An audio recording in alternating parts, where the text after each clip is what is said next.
Your face cam is zoomed up on the small one. What's on the small one? The phone viewing is like zoomed in on your face. Oh, that's weird. I don't know what happened there. Let's see. Let's adjust it a little bit. I don't know if I can adjust it. It won't let me. Right. That's weird. Oh well. Well, they'll see half my face. Hold on, and then I gotta do this. Sid says Zod was good too. Shannon was well casted, very well casted. Sid says, thanks for saying it made 670 million instead of adjusted for inflation. Actually made. Look, I hate the whole adjusted for inflation bit that people love to try and play, that little card there. I think it's just pathetic because you have to look at things in context of when they released and what's going on at the time of release. And look, for as much as I love Man of Steel, for as much as I believe that this movie was a great start to the DCEU, which it wasn't even called the DCEU at the time. Yeah. I have to admit that it did not meet what my expectations were box office wise. Because like I said a little bit ago, you know, it was that whole idea that Marvel just made $1 billion movie. Yeah. 670 million. It's not, I'm not sitting here saying that that's bad or it was a negative or anything like that. I'm just saying that you're at the start of the superhero boom. Your last 3 DC movies were all phenomenal with the Batman trilogy. Again, yes, they couldn't get Superman right. They had trouble with Superman Returns and things before that. But I tell you what, I think that 670 was admirable, but I think it could have and should have done more. Are you good to go? Yeah, hold on. I made it to it and then it stopped. Always something, Slav. I'm sorry. I was like literally right there. Give me 1 sec. Because like I said, I'm not using Max because I have the ad version. So I was like, not working. Says exactly. Man of Steel and Superman had a similar performance, and both were 9th and 10th worldwide box office. Yeah, I mean, Superman in 2025 was a different monster than 2013. The genre is not as strong as it was back in 2013. It wasn't, hell, it's not even as strong as it was 5 years ago. The genre, not the genre, but the franchise of DC has a lot of bad like views on it. Prior to Superman, it was all about trying to get people back into the seats and back into the good graces of DC and their films. So yeah, I mean, again, you have to look at everything in context. And I know people love to sit there and say, well, Deadpool and Wolverine made over $1 billion. Okay, but that was a movie, a franchise that's been more than 10 years in the making. Right. You know, the people have been wanting to see Hugh Jackman, Wolverine, and Ryan Reynolds Deadpool on the screen together in this way. Not like that terrible Wolverine Origins film, but like this. So that movie was going to all right. That movie is going to make bank regardless. All right. So we'll start it again. Again, we're at 6:02. 3, 2, 1. There we go. Jor-El's jumping into the diving into the water. And we see here. Yeah. Now he's at the pods. Yeah, we see here how Kryptonians are actually created. I mean, these are all Kryptonians here. This is how in that time or in this universe Kryptonians were made. Again, I think it was a very interesting angle for this.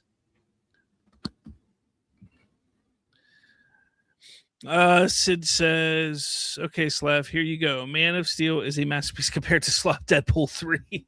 Yeah. To be honest, to be fair, when I like, I said this last night on my live stream that every movie you need to look at in and of itself. Yeah. Deadpool 3, while I do agree that it's gotten worse and worse over time, over a couple years it's been out, it's still one of those movies that I sit there and I understand why it made $1 billion. I understand that it's a fun film, that there are moments in there that you can just have fun with. Whereas Man of Steel, to me, and I do believe it is a masterpiece. I believe it is one of those films that everything just hit right for this film. And yeah, I mean, that's just, you got to look at it in the context of what kind of movie it is as well. Deadpool and Wolverine wasn't going for this huge space sci-fi epic where Man of Steel was. Again, we're seeing Jor-El on his dragon. We see the planet in the background and the sky destroyed, which was actually, rumor has it, destroyed by the original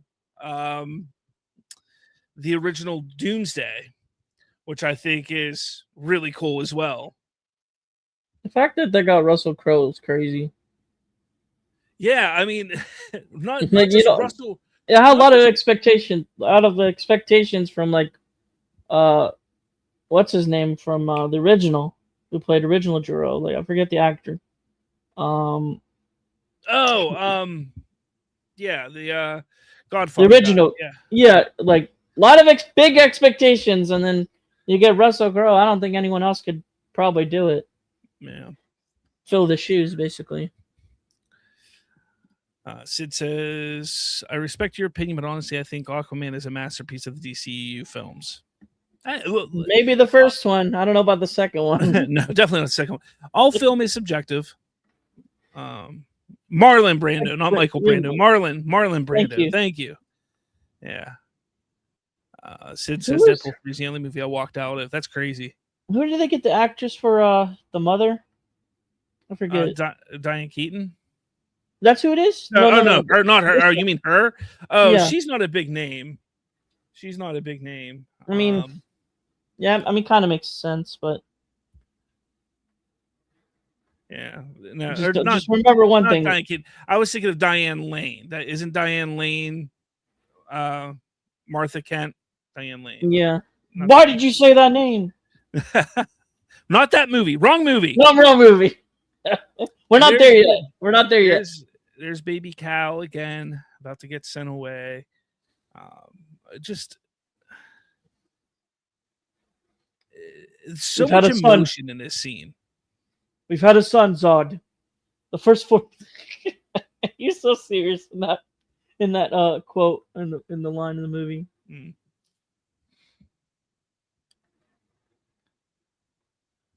It would have been cooler if they involved. It would have been similar to what we got in Superman the animated series with like Brainiac. Can't have that on the screen. What? Oh.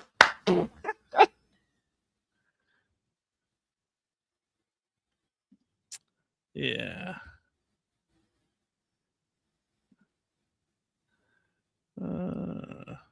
That makes it to screen, but everyone loses their minds with Nirvana. Well, the Nirvana kid lost his mind. I know, but you give him just the imagery. It says Farrell or Hawk Girl, who's hotter?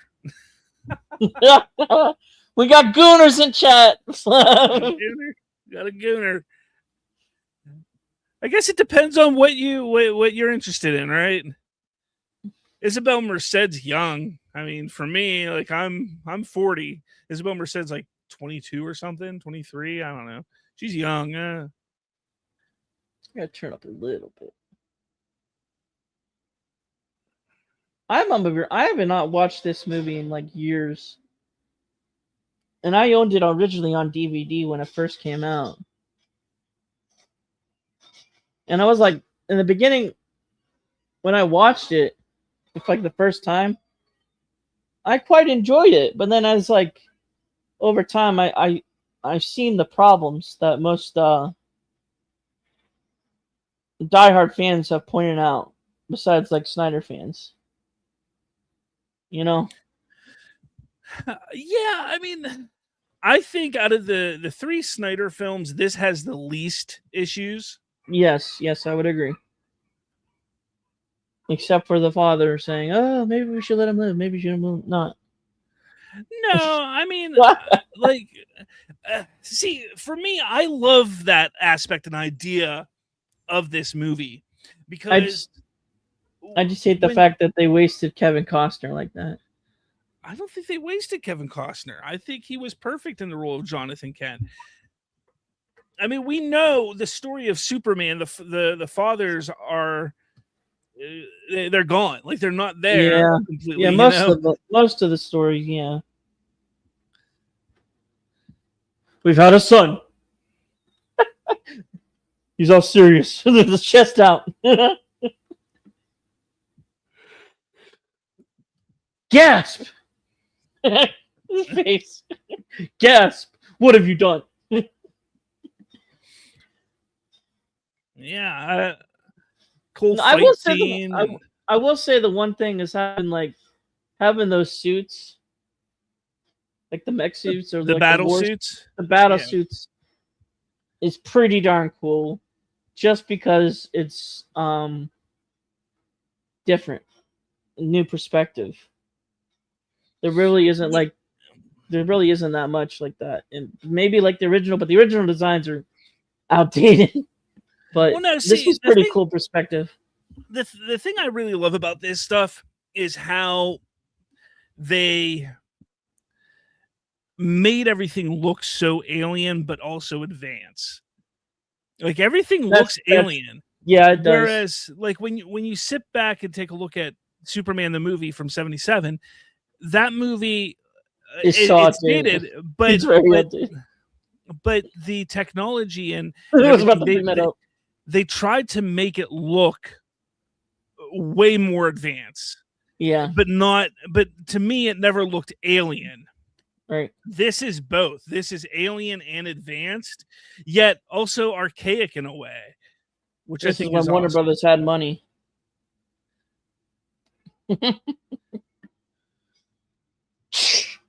And he just kills. Why did you do that to Russell Crowe?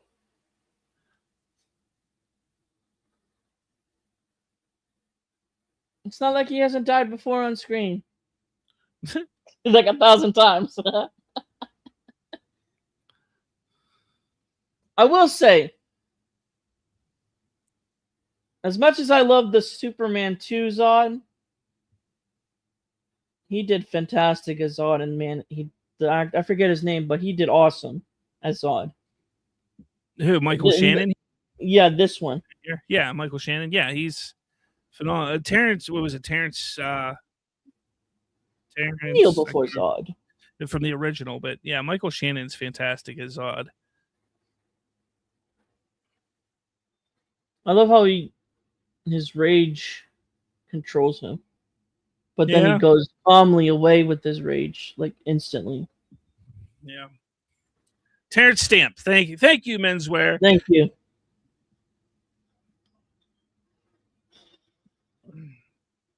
Terrence Stamp it is. I will find him. I will find him. Like I said, I love how they wrote Zod as well, because it just, he's got a noble type of reasoning to do what he's doing, and it's not completely out of line. Can't forget that.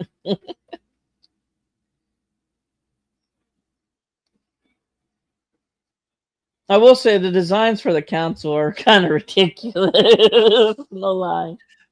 Again, it's that whole idea of making it feel old and archaic while also showing it to be futuristic and sci-fi and advanced. I think they did a great job with that.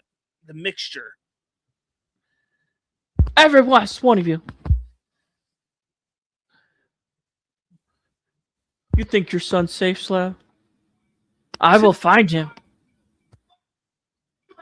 From me. Menswear says Superman 2025 greater than Man of Steel greater than Superman Returns. Say Slav. Now, I disagree. I will find him. But it's all subjective, so it's okay. It's okay. Okay, can we just point out? I don't mean to I don't want to get punched, but how they look like wings, like wangs.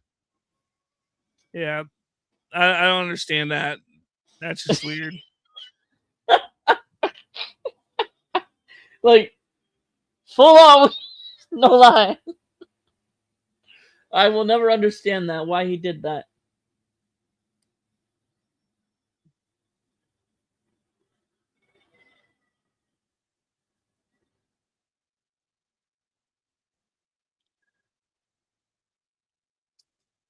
I mean, we're 20 minutes into this movie, and we're still on Crypt film. Yeah, we're 17:45 into this movie, and it's still. It's covering a lot. It's kind of covering a lot, but 20 minutes for your first that's a problem. See, I don't think it's a problem. I really like it because it does establish the world, yeah, and everything. And the rest of the story also isn't rushed. Right. Unlike BVS. Oh, no, you got to watch the extended cut. You got to watch the extended cut, Slav. It's much better. Even though it's like 5 minutes, 10 minutes better. More. 30 minutes. 30 minutes, what? Menswear, please do BVS. I will definitely be doing BVS. Yes, I have a lot to say about BVS, nice. So I might join on that.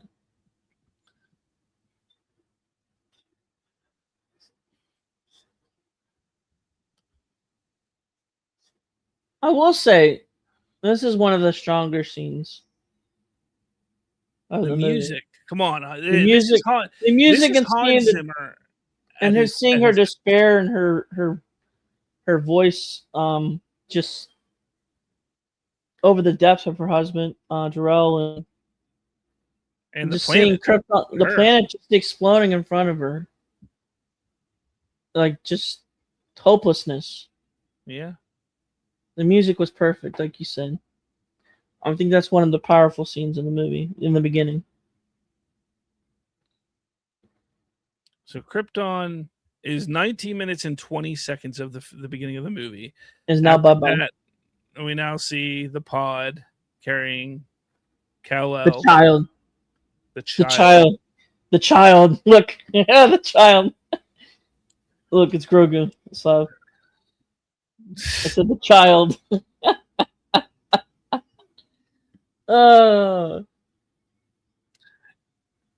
You know what? One thing I will say about BVS, dude, even though this is Man of Steel, I love the promotion of those Saudi the commercials, the ad commercials of the planes with Gotham City and Metropolis. Yeah.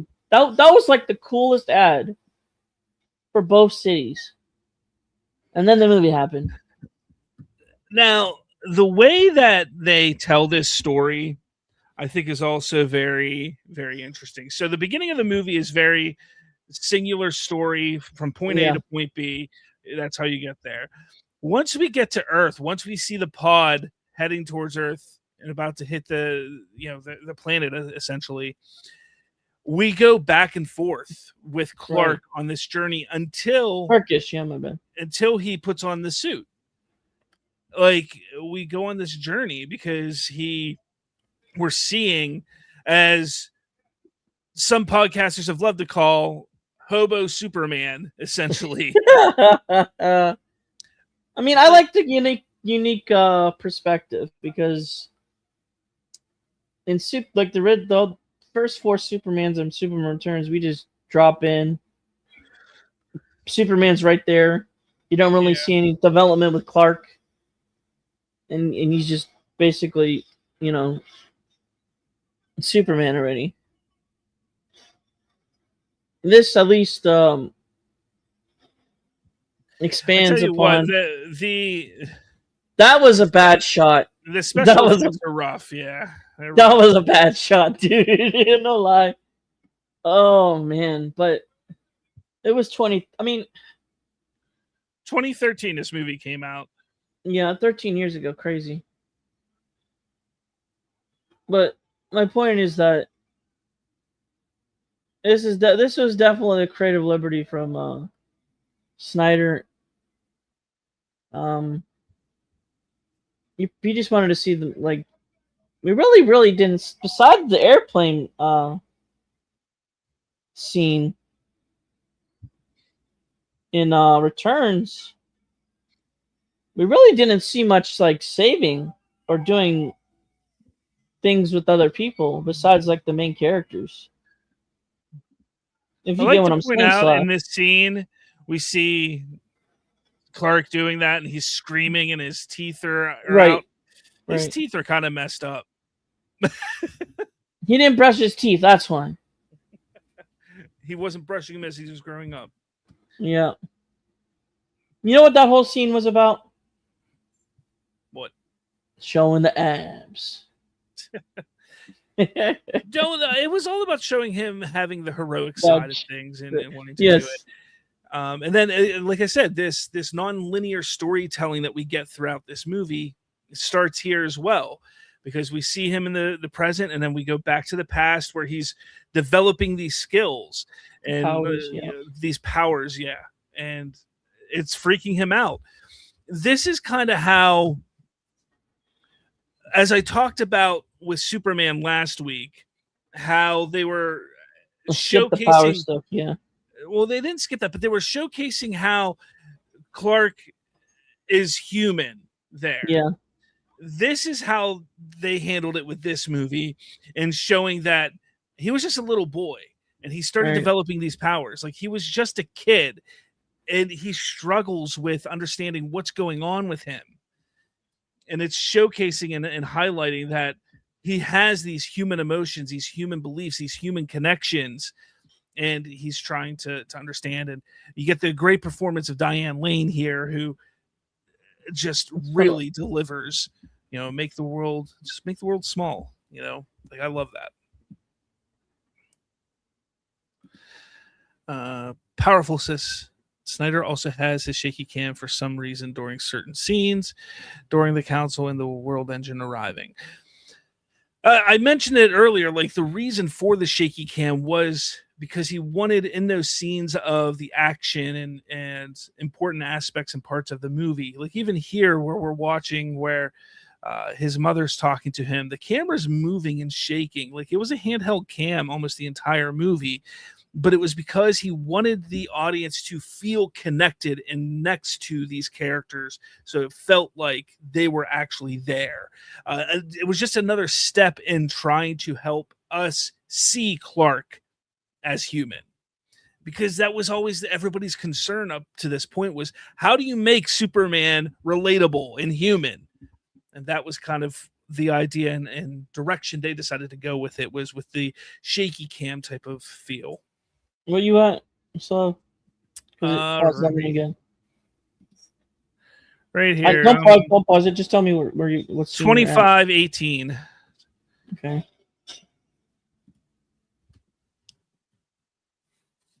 He's about to steal the clothes off the clothesline. Or the socks. Or no, he doesn't steal anything. Does he take the sock? What does he take? He takes something. Or no, he looks at it, but then takes clothes out of the car because the clothes are wet on the clothesline. Yeah. And dude is looking beefy as hell. Like, I don't care what you say. This is he is a good looking man, and I'm comfortable enough to say that. I'm comfortable enough to say that. Powerful says, Slav, you are shilling too hard for Zach. I'm not shilling for Zach. I'm just explaining. I understand where he's coming from. Like, look, this movie is what possibly my favorite superhero film. It probably is. And I've watched interviews and read so much up on why they did what they did. But again, this non-linear storytelling is here, where they go back to the bus scene, and you have Lana, you have Pete Ross. Pete is a bully in this iteration. Calls Clark a dick splash. You could say, somebody save me. I'm joking. That's what Clark's hoping right now.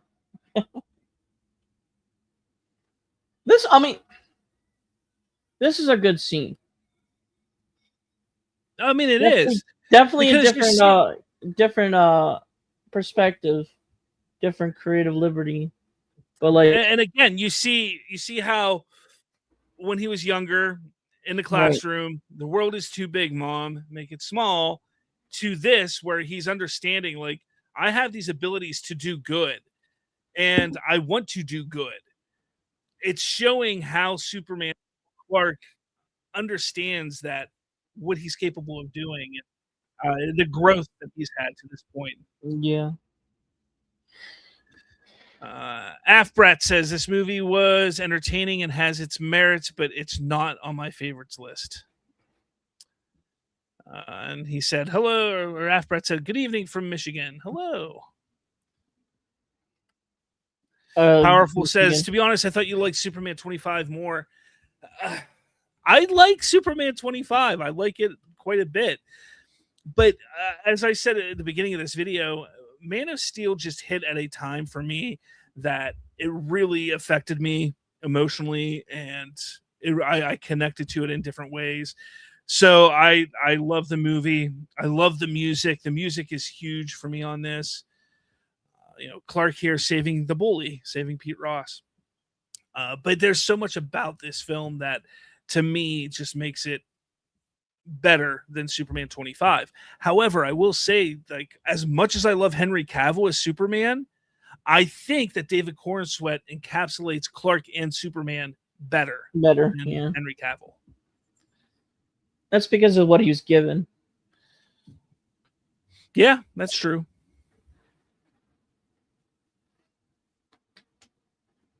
Alfred says the final scene of this movie is my favorite scene, though. It is a great scene because it's got that little play on words. Yeah, it's great. I love that. Now, here's a controversial moment in the movie. Pa Kent and Clark sit here. Let's go from a field of dreams to depressing Superman.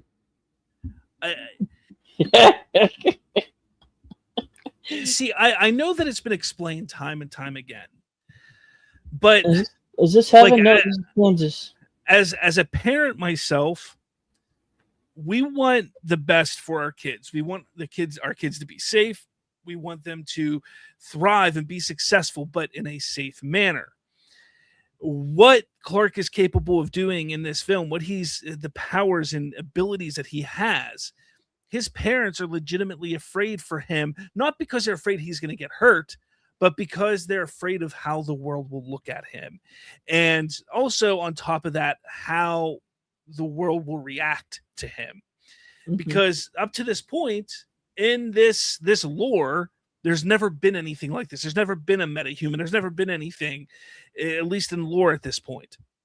So for them to sit there and have this conversation that maybe you should let them die is a conversation that, yes, you could absolutely imagine a parent like this having, saying, look, I know you have these abilities, but our job as parents is to protect you. And we don't want you to do these things because we're trying to protect you. But just like any typical child, they always push the bar. They always toe that line. They always try to do more and try to prove to their parents that they know better than their parents know. And that is what this relationship, that's what they're showing here with this relationship. And it's beautiful. And I know people get upset because Pa Kent said, yeah, maybe you should let people die because we want to protect you.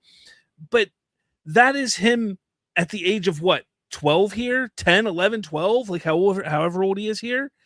Yeah. Now it would be different. Pa Kent talking to a 20-year-old, a 25-year-old Clark. That's different. But even at that point, he's going to want to protect his child and his son as much as possible. And that, again, is just something that people, I think, they look at the surface level of what they show in this movie instead of really digging deep. And that's kind of the problem why people have issues with it. Let's see. Powerful says, I didn't mind Pa dying like this. Well, I'm not to that part yet, but yeah. Afbrat, thanks for the live chat. It's keep mind off the Intense pain in my knees. Steroid injections suck. I agree. I've been there with knee pain. Trust me, for more than half my life, I've dealt with knee pain.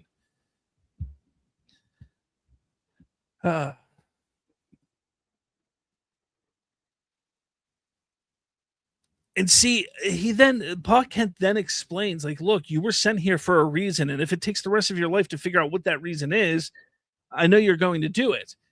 But at that point in time, Pa Kent and Martha Kent, Ma Kent, they are protecting him as much as possible. And that's what I love about it. And Afrat's right. It's funny because even in Superman 2025, they explain your choices, Clark, your actions, that's what makes you who you are, which I think is a fantastic, beautiful scene in that movie. Comparing it to what Pa Kent does here, but the ages are different. In Superman 2025, he's already Superman. Here, he's a child when he's talking to him.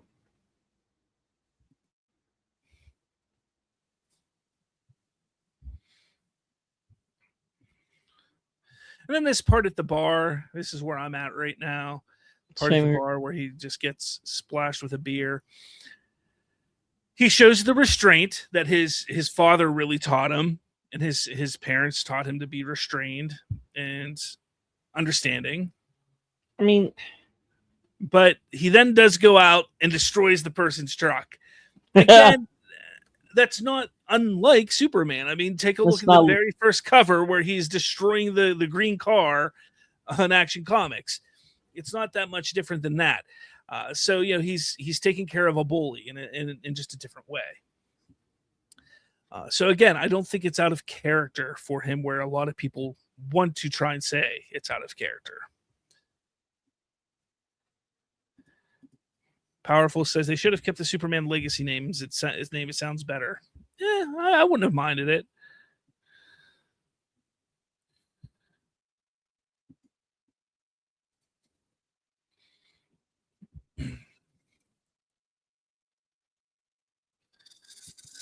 And now I don't know if it's the Arctic or where. Do they ever say where they are? I can't remember. And then our first shot of Lois Lane, played by the beautiful Amy Adams. It's a great casting, but if they were to cut, they should have made her hair black and not kept her traditional hair. She's definitely a better choice than what's her face from Superman Returns. Yes, I would agree. She was terrible. She was terrible in that role. Totally miscast. But honestly, Amy Adams was up for that role in Superman Returns also. She was up for Lois in that film, and she didn't get it. She lost to what is that? Kate Bosworth? Is that who it was? Yep. But it was Kate Bosworth, I believe. Afra says, "I wish your live chat wouldn't be interrupted by ads, though." I see. I see. Well, we can't control that one. Only the evil company can, if they're even an evil company. Because they all are with the ad stuff.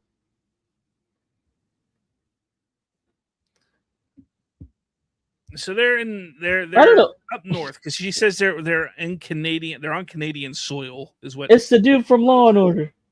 Yeah, that's like the first thing I said. It's the dude from Law and Order. It's the dude from Law and Order. It's the West Wing. And some random actor I don't remember in the background. The beginning, the beginning portions of Lois Lane in this movie is written so well, all the way up to for a modern version, where she gets taken, where they get taken onto Zod's ship in the middle of the movie. Up to that point, she is written so well. For a modern version, yes, I would agree.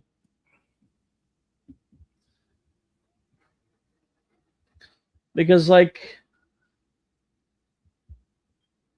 the old ones, the Reeves ones, she's supposed to be, I mean, she's more of a damsel in distress still instead of this one. For now, for at least the beginning of the movie of this. Yeah, I mean, she's not a damsel in the beginning of this, but then she becomes a damsel in distress. And then in Batman v Superman, she doesn't really do much. There's a couple scenes that are pretty good in that. And then Zack Snyder's Justice League, she's just non-existent. No, not at all. The beginning of this movie with her, I think, is great. I think I they did will. a The one job. thing I will say about the beginning, besides the opening, the first 20 minutes of Krypton, it's kind of slow, and the pacing's kind of a little bit rough, just for a personal experience for me. It still all lands for me. I don't have any issues with the pacing in this movie at all. I don't. Let's see. Powerful says, I'm an award-winning reporter. Come on, Perry. Come on, Slav. You're glazing so hard.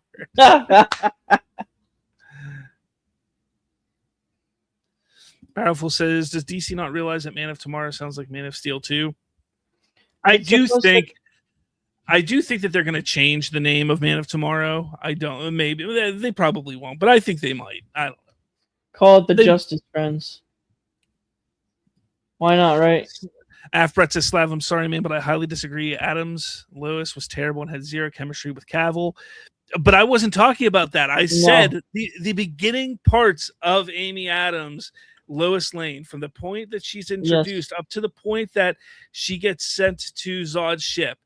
She is written well. She is portrayed well. I think it's fantastic. She's an investigative reporter in that point in time. But after that, after she gets on Zod's ship, she becomes the damsel in distress.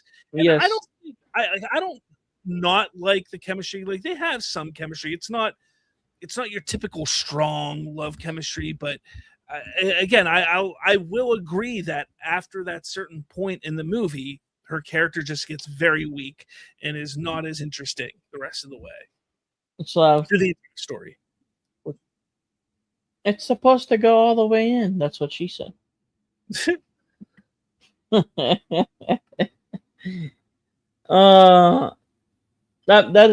scene has become a meme so much it's not even funny.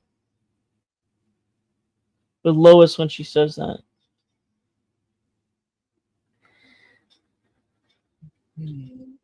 Powerful. Honestly, if they call it Justice League or Gang, it will make more money. I think they should call it Justice Friends. Super Friends. Or Super Friends. I mean, no, it might. It could make people curious just with the title and full on and maybe make more money. Maybe. But the one thing I will say, if this is a team up, as much as I love Gunn's tone in writing, he's definitely got a. I mean, the one complaint everyone says is the jokes, the constant, what's it called? The explicit jokes, I guess. He's got to tone that down, and with the team up like this, he's got to attract probably, I would say, the younger viewers, just because it's a team up. Maybe if they want to change the perspective of some viewers in a way, not necessarily the actual writing of the movie, just the jokes, I would say. Powerful's not wrong. Superman is not a big box office draw, and he hasn't been. They're still trying to crack that code. We all know who the real drawing is. Can you guess who that is, Slav? Wildcat. 100%. Alan Richardson. There you go. No, I'm Batman. It's definitely Batman. Brett says Amy Adams is also 9 years older than Henry. I think in almost every adaptation, the actress playing Lois is always older than the actor playing Clark Soups. That's weird. Slav, I brought this up last week, actually. Remember when they were doing... remember when that rumored Wonder Twins movie was supposed to happen, or series? Yeah. I kind of low-key wish it did. I mean, because, like I said, some people, know DC from, obviously for the comic book readers, and then there's older people that know Super Friends. it would have been kind of cool if they could have integrated it a little bit, but it's probably two different things. It just probably would have been cool though, because of the fact they probably could have drawn some of the older fans that really don't understand DC. But because of the time of the DCEU that they were talking about, that it would have failed miserably. Right? Yes, it would have.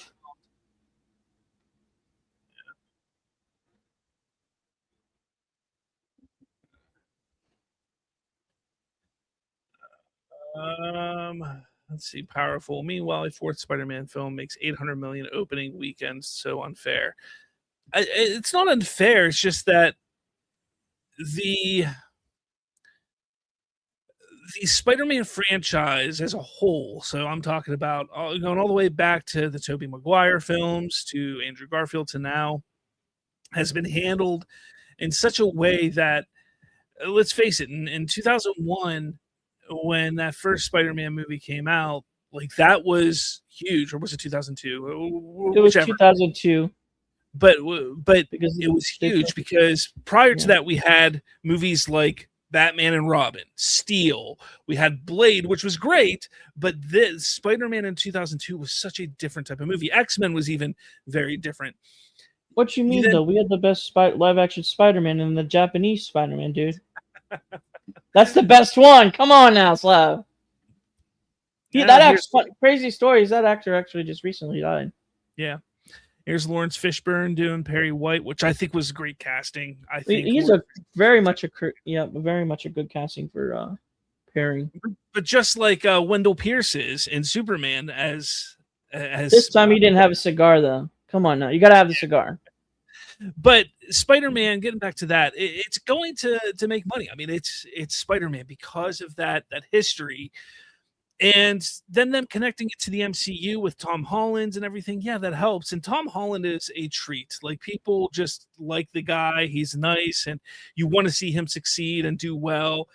And then this new Spider-Man movie is getting rave reviews right now. So, unfortunately, I can't see it till Saturday. So that's unfortunate. Same here. I see it at 2:30 Saturday. Hunter, I'm gonna get some chilies, and then we're gonna go see it. So, I'm gonna have a good time. I don't see Hunter Iggy's comment. You hear me, Slav? Yeah, I hear you. No, I don't see. I didn't see it either, but I'm gonna head to Saturday 2:30 showing. I'm gonna go around noon to 12:30. Gonna head out to Chili's, get lunch for Chili's, and then go to the movie. Nice. Yep. In 3D. That was the only showing that was available in XT at my Cinemark. Everything was sold out from Thursday to like all the evening stuff was all sold out, dude. That's crazy.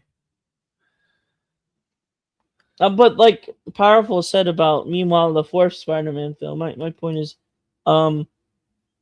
it's crazy. This is the fourth Spider-Man film and the third trilogy of Spider-Mans. Third trilogy. Oh, yeah. It's Tobey, Garfield, and then Holland is my point. Yeah. But everyone complains about originality and can't go see Supergirl because political views. But hey, that's beside the point. It's just the fact that, like I said, they complained about originality, and now we get like the 12th Spider-Man. Or the 13th Spider-Man. No, 10. You're right. You're 10. We're at this history lesson here where Jor-El is talking to Clark and explaining Krypton and how they came to be and I will say they were. I will say one missed opportunity, Slav, and I mentioned this earlier. They should have added something with Brainiac to this version. I mean, just a little tease or something, just because they rushed Batman into that next movie, and if they would have set up, like, maybe we probably would have got a Man of Steel too. Maybe. But I'm just glad we're getting him. I'm just glad we're getting him in Man of Tomorrow, though. Finally, there's rumor and speculation that Zach was thinking of Brainiac at one time, but it was never anything put pen to paper or stuff like that.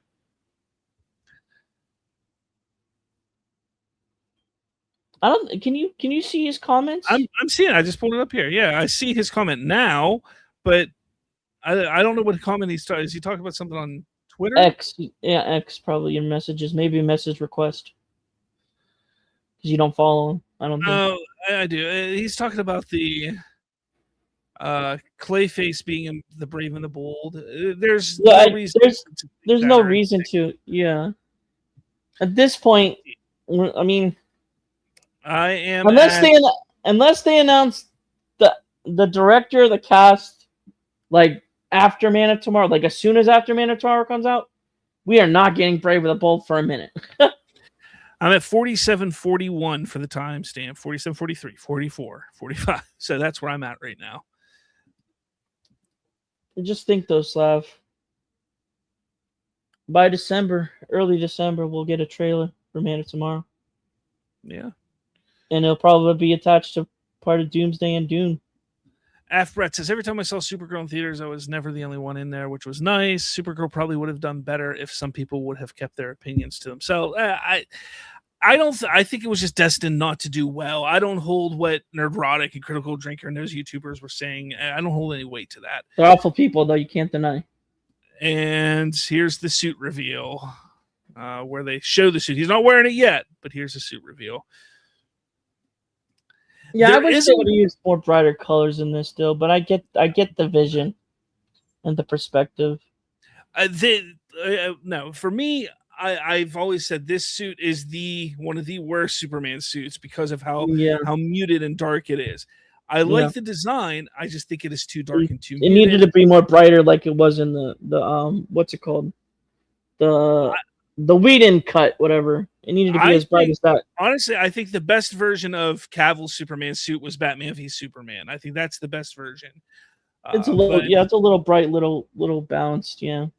Yeah, it's far better balanced.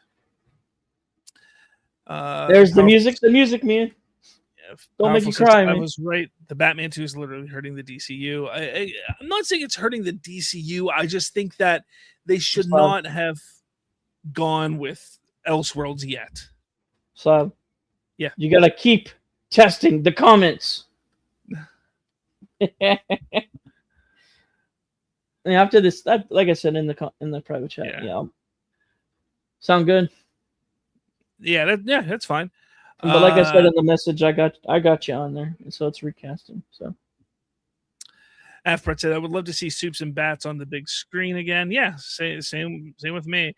Brett says the suit was terrible. It had no trunks. The trunks, I'm not a pro or against trunks. Like, I can take them or leave them. Just make the suit look good. This version, I don't think you needed the trunks because it's more like Dark Knight and all like Nolan's trilogy with Batman. It's the serious tone, like they're on his own perspective on the character.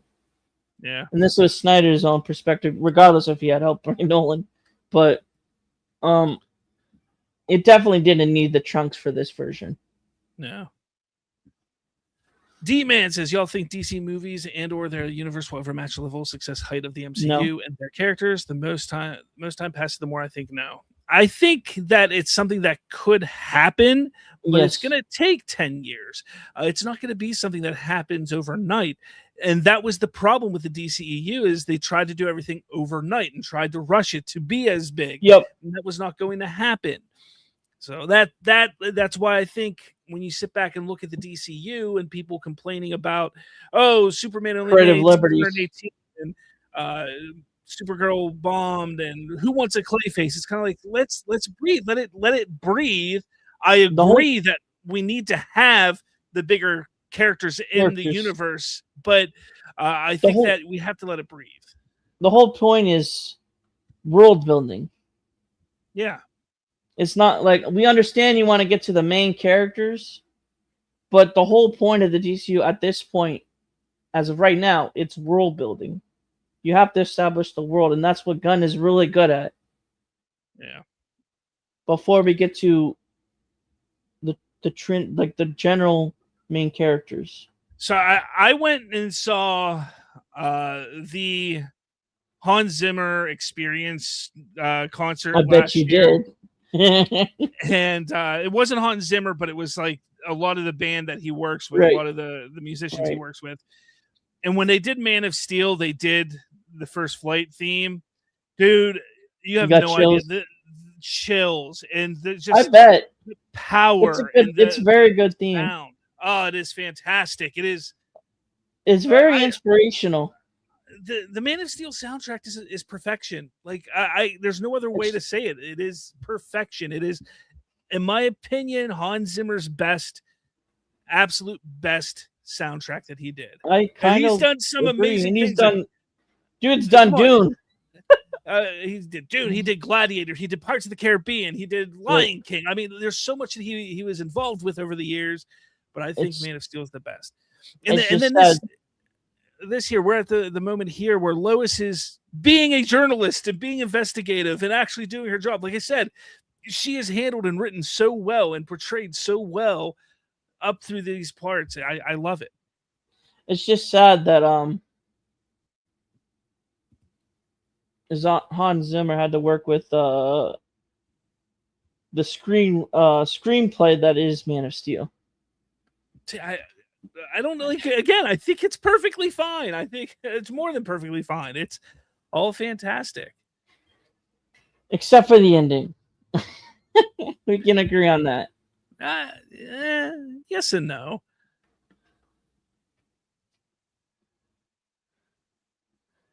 Nolan even said, what are you even doing here? Why are you doing that? He was very cautious of that decision by Snyder. But all right, dude. All right, man. Like I said, I got you on recasting and everything. Cool. Are we doing BVS next week? I don't know when. I don't know what I'm doing next week yet because I don't want to just do everything in order. Like I'm gonna jump around and do things. Do you want to do like a post? When's your screening on Saturday? It's at, I don't know yet. I didn't actually get the tickets yet. Let me know because mine's at 2:30. Because I'm willing to get on maybe like a small half-hour discussion of it. Maybe if you're cool with that. Post like reaction. I have stuff going on Saturday. I have birthday parties to go to, and then I have SummerSlam is this weekend. So I forgot about SummerSlam. Yeah, so I don't know. Well, all right. I might have you on like briefly during my post reaction, but let me know. All right, I'll catch you. Man. See you. Right, see you. See you guys. So I believe this is the final flashback of the movie, and this is where Jonathan and Clark are having an argument in the truck here, leading to what is possibly the biggest controversy of the film. I know there's at least one more after this, but I think this is the biggest controversy of the movie as we get to the tornado scene. And I've said this for years and years. I understand that having Jonathan Kent die from a heart attack like he has in the past shows Clark that he can't save everyone. But there's so many different levels to this moment in the movie, in this story, that I think it trumps that lesson.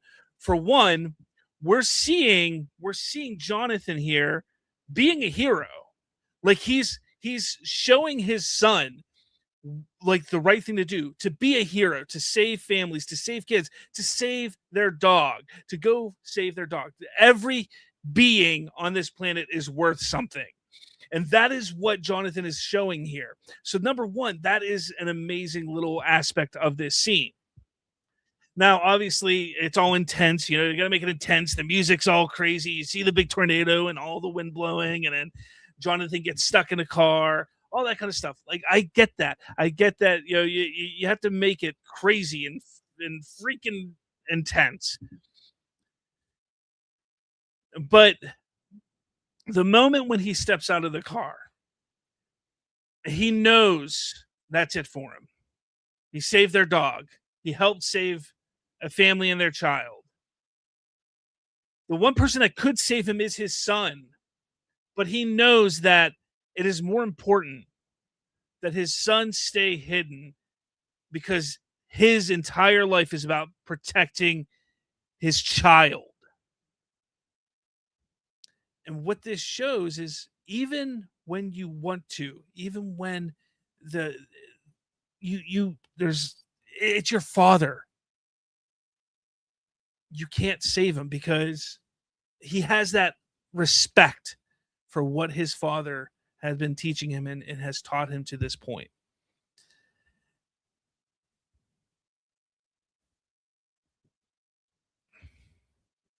And it's just again, it's a beautiful moment, and I understand. I do. I truly understand why some people don't like it because of the whole thing with he could have saved him. He's so fast. He could have saved him. But enough people already suspected or thought something weird with Clark. This would have just been another thing, and more people, and it would have just continued to kind of roll, and it wouldn't have worked very well. And he would have been found out about early on.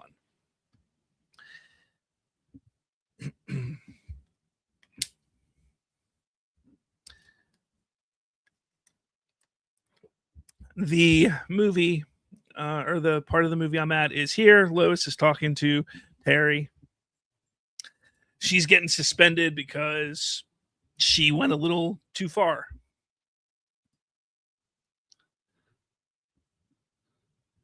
What are we saying over here, guys? Powerful says, did you finish the film? No, we're not at the end of the movie yet. Let's see.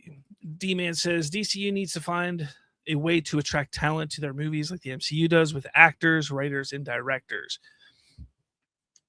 First off, Mike Flanagan writing Clayface. Come on. That's huge. What else do we got? We got what's his face? Craig Gillespie, that's his name. Gillespie. He's a talent. Like, he's a big get. Like, he's an pretty big up and coming director right now. So they're getting people. Anna Naguaria, I know people are upset about the Supergirl movie and they are blaming her for it. I don't blame her for it. I've talked about that. So I think they're getting, and the cast they're getting is pretty good as well. Afbret says, who makes a good Bruce Wayne Batman for the DCU? Go. Brandon Sklenar. I don't know. Jake Gyllenhaal. He's always been my pick. D-Man says that Man of Steel suit does look awful, doesn't it? Looks kind of plasticky looking. I wouldn't say it looks plasticky. It's just because it's so muted in colors, even when it's supposed to shimmer, like they wanted it to look like it's steel made out of metal, it doesn't work, in my opinion.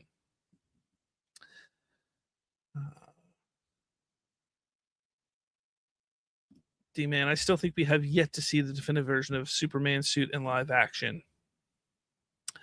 Jesus is GOAT. Just dropped in to say Man of Steel is awesome. You guys are awesome and keep up the good work. Thank you, Jesus is GOAT. Yeah, I love Man of Steel. Man of Steel is fantastic. So thank you for stopping by, man. Afbrat, maybe he thought the world wasn't ready for him, but the scene is still cringe.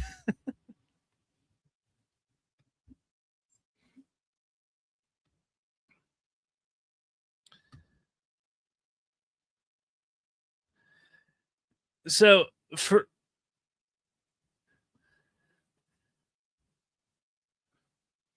the moment he's having this conversation with his mother and how she's like, they were just their parents, just scared for their child. And I think that's why this hits me so hard. I'm not saying that it would hit all parents the same way, but being a parent myself, like, yeah, you want to protect your children and keep them safe from the big scary world out there. We got the great Harry Lennox, General Swanwick, which turned out to be John Jones. in Zack Snyder's Justice League, which was a late addition, a late change, regardless of what Zack Snyder and his fans want you to believe. So we're a little, almost halfway through the movie, and this is when Zod and everybody kind of just shows up to Earth.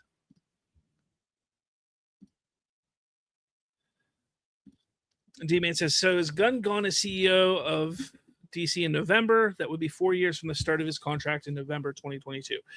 He and Peter Safran signed an extension. Now, it was believed that extension went through April of 2027, but it's being speculated that it very well could actually be an extension that goes to the end of 2027, which would give him the ability to finish Man of Tomorrow and get Man of Tomorrow out, and then go from there. And probably a couple other projects that will be coming out in 2027 as well. So this moment in the movie here is where they look up to the sky and they see the ship, Zod's ship.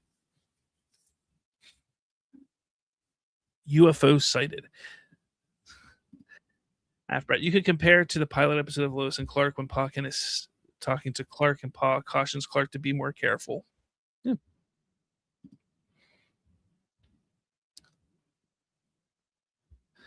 This was a cool introduction to Zod, to the world here. I thought it was really smart, and it kind of went back to Zack Snyder's horror roots when it came to Dawn of the Dead and things. It is supposed to give you that eerie and scary type of feel, which I think is cool. D-Man says, can't believe Man of Steel and Supergirl has the same Rotten Tomato score now. The crazy thing about Supergirl is the story is very similar to that of Man of Steel. Very similar. It even has a similar kind of tone to it. It has a little more comedy, of course, but the tone and the feel and the story is very similar to Man of Steel.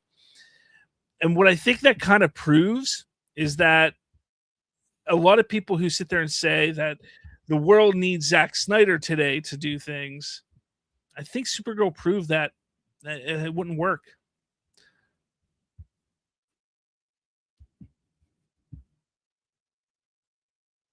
Such a crazy scene.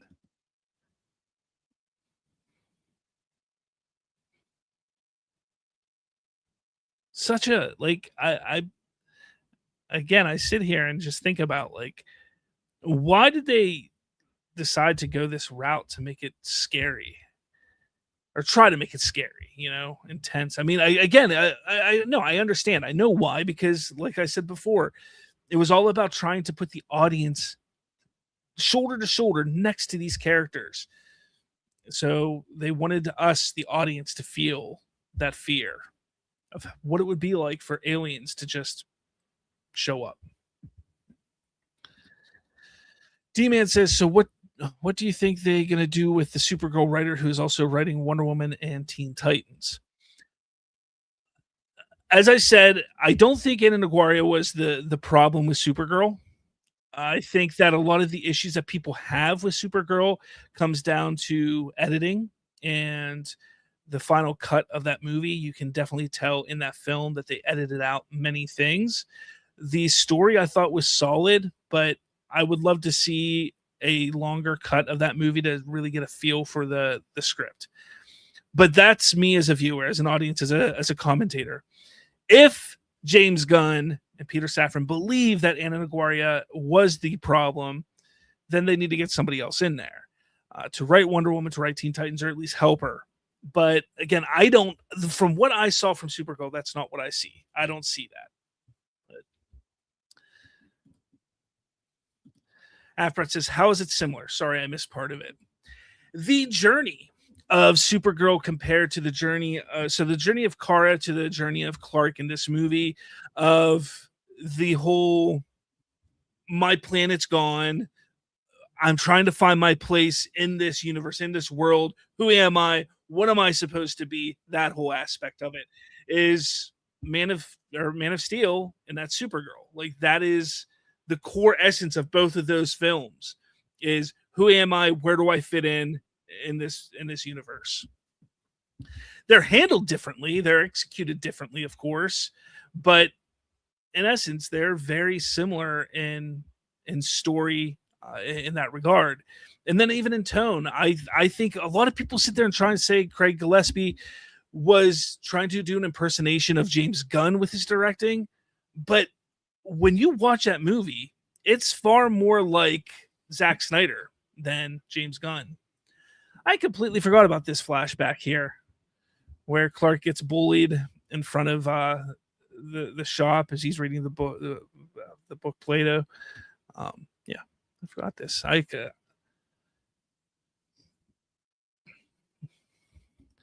Being reserved, holding back.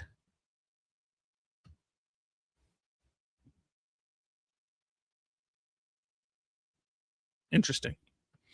Brett says, from what I understand, the director's cut of Supergirl did better with test audiences, but Gunn released the shorter cut.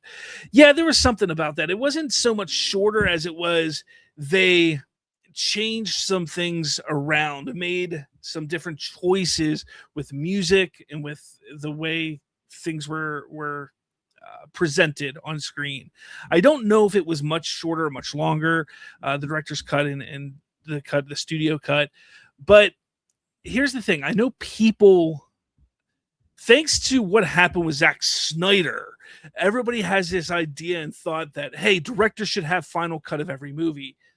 That's just not the case. There are very few directors in this world that get what's called final cut. You're looking at Spielberg, you're looking at Christopher Nolan, and maybe a couple more after that. There aren't many who get that final cut of a movie. The studio is the one putting all the money into it. The studio is the one who's trying to really push this franchise or this story direction and things. They're putting the money into it. So the studio, I agree, should have final cut, final say in what movie is getting put on screen. Let's not forget that you take a step back. People honestly sit there and try and say, oh, artistic integrity is gone in Hollywood because they get final cut, studios get final cut. No, they allow the director to make the entire movie, and then collaboratively they create a final cut of the film typically. And that's just the way it is. I mean, you're talking about hundreds of millions of dollars here, people. Sometimes the studio's right, sometimes the studio's wrong. But more often than not, when it comes to these bigger films, more often than not, they're right. D-Man, release the Gillespie cut, restore the Gillespie verse. It's ridiculous. And then Superman is turning himself over to the military. Such a great scene. The music, guys. I can't stop talking about the music enough when it comes to this movie. I just can't.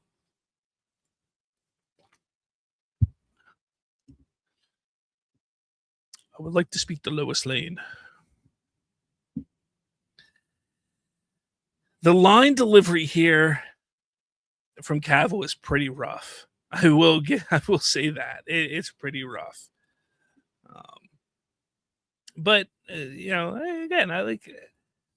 No movie is perfect. No movie is perfect.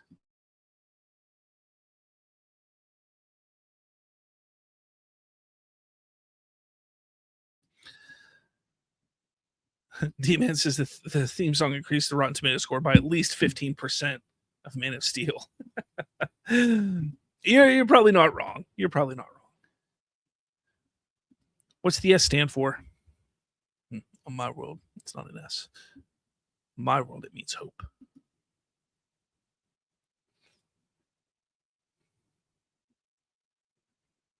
Well, here it's an S.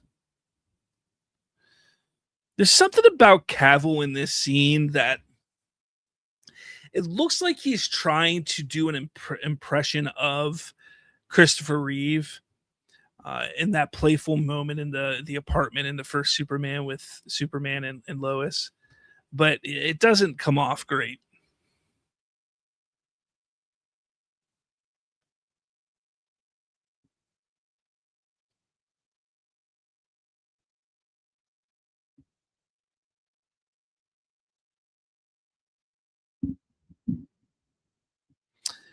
Let's see. Movie talk. What's going on, man? It says Man of Steel soundtrack is so good. Is so yeah, it's so good. Yeah. Powerful. I agree. He was very Reeve looking here. Yeah. And not just in look, but the way he was trying to even act. It looked like that's what he was going for. But then this moment where he's looking through the mirror to Swanwick and having this conversation, this is the scene that I think he really starts to encapsulate and becomes Superman himself. He's not trying to portray anybody else. He's not having any weird moments like he was, when he turned himself over to the military. So it wasn't a long, like, weird period for him in this film, but that's the moment where I was like, okay, I see him as Superman now. I definitely do. And then it just kind of builds from there. I love the moments we're going to see here soon when they're on Zod's ship as well. I think, again, you take a look at that, you're like, oh, okay, yeah, that's Superman. Like that's Superman. D-Man, I said this a little bit ago. I love Cavill as Superman. But when you take a look at the whole, everything that encapsulates who the character is, Cavill was a very good Superman. He really grew into that role from Man of Steel to Batman v Superman. But he never was able to get Clark Kent. And he always just looked like Superman. Even when he was supposed to be Clark Kent, he just looked like Superman. So for me, Corn Sweat is able to encapsulate Clark Kent Superman far better than Henry Cavill could. Not to mention that he feels so much more like what I would read on the comic book page when I would read Superman comics. Corn Sweat is so much more of the, oh, gee, shucks, golly type of Superman that I read. So I like that. Again, that's not knocking Cavill because I enjoy different iterations, but I do like Corn Sweat's better. I think he is better. Powerful says Reeve is better than both of those pretenders. I wouldn't say he's. I love Christopher Reeve. I love what he did with the role, but people seem to forget that. Like, watch Superman 2. Like, Superman 2 is good. It's a good story. It's a good movie, but he doesn't have much range. That's my problem with Reeve. Is while he's good as Superman and he's good as Clark Kent, it's the same thing over and over again. Like there's no shift. It's almost like he's just playing the same. I don't know if I'm making sense here. Like Corn Sweat, for instance, when he gets angry, and I like that. I think that's impressive. Like showing Clark and Superman be angry, that's great. Showing him be heroic, showing him being goofy and fun, showing him being Clark Kent and aloof, that's great with Corn Sweat. Christopher Reeve, like when he was angry, it was comedic and didn't work as anger. When he was being aloof as Clark, that worked, but excuse me. But again, I think Corn Sweat has more range than Reeve. Not take away anything Christopher Reeve did, but we've only seen Corn Sweat in one movie as well. Well, I mean, fully, like for an entire film. So I'd like to see where it goes come Man of Tomorrow and anything that we get after that. Movie talk now. There's never been bad Superman actor. Reeve was great. Kane was great. Routh was great. Cavill was fantastic. Corn Sweat was fantastic. Agree. Yeah, you guys talked about Routh here. He was great in the Arrowverse. I loved his Kingdom Come Superman in that. So we're now at the scene where they're going up to Zod's ship. And Zod will be introducing himself to Superman.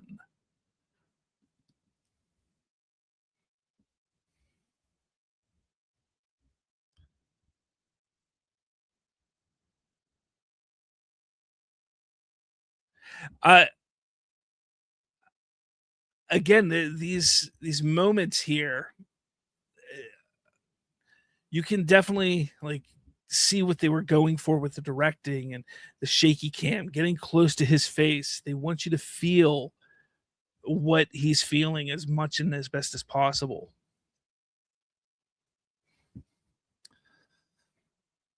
D-Man says Superman No Way Home movie with Ralph, Cavill, and Cornsweet. What do you all think? Sure, why not? Movie talk now. Controversial opinion. Man of Steel might be the best first contact alien movie ever. I'd have to really think about that, but you might be right on that. You might actually be right on that. Powerful says, D-Man replies to D-Man, even the Superman movie won't make $1 billion with Cornsweet, Cavill, and Ralph. No, probably not.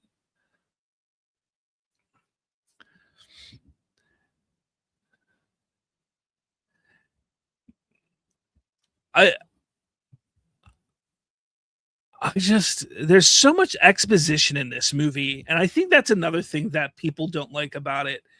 And then I don't think I've ever heard anybody say, "Oh, there's so much exposition," but the more I watch it and realize like there is just a lot of moments where people are talking. Like you have that whole part with Jor-El, which is a good probably 3 or 4 minutes of him just talking to Clark. Now you have this moment here with Zod talking to Superman. Another 3 or 4 minutes where they're just talking and just having a conversation and kind of building up what happened in the past. Is it needed? Probably not. They probably shouldn't have kept this stuff in it. They probably should have found a way to, just go past this. But I don't hate it. I just think that maybe tightening it up a little bit, removing some of it, and allowing the story of Superman versus Zod play out a little faster, I think may have helped it and benefited the movie. Let's see. Afra says, even when Kane's Clark Soups got angry, it was more comedic than real human emotion. Yeah, it's so weird how that worked out. But with Cornsweet, like the range is there. You have the anger, you have the silliness, you have the heroicness, you have everything there. Powerful. That's just sad though. Like a Superman movie can be really good and not make $1 billion on less cameos. Powerful says, Slav, you're starting to sound like the cult now. You don't understand Snyder's greatness. Where did I say that? Where did I say Snyder's greatness? I'm just look, I think what he did with his movie was really good. I don't think every movie he's done is great.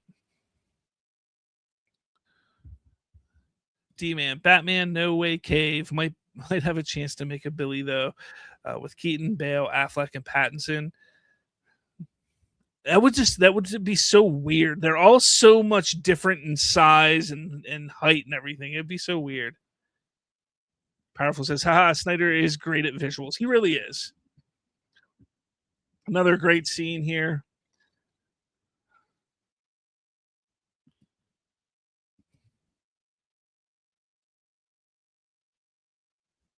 Oh no, look, it's Superman in a black suit.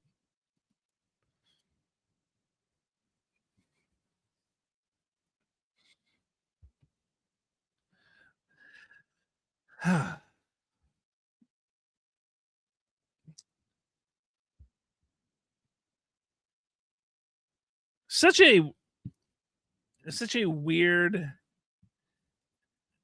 So people were upset about Superman 25 that Clark was sent to essentially kill and make as many wives as possible. But literally there's a scene here where Zod explains, we were conquerors, Kal-El, and together we are going to continue to conquer and thrive and create our Kryptonian race again and make it thrive.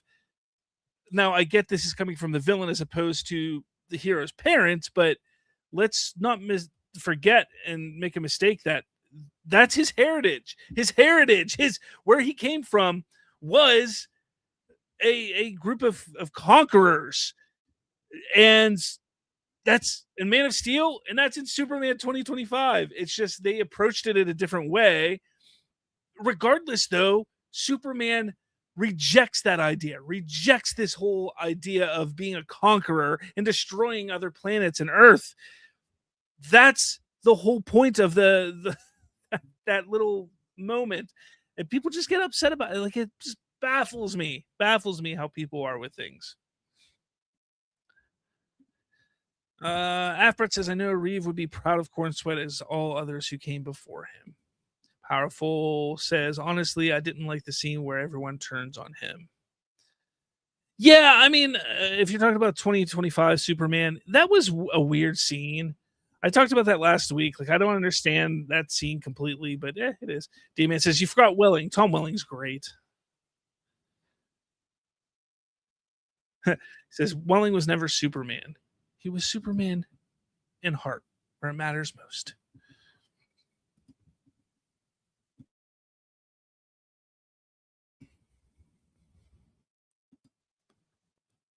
And did you not see the last episode? The very end, he puts on the suit. Yes.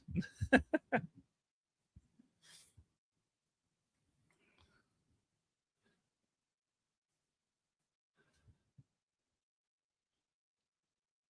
guys are talking about Dean Cain being a complete flop, and Tom Welling wearing a CGI suit, and guys, they were all Superman in their own right, in their own way.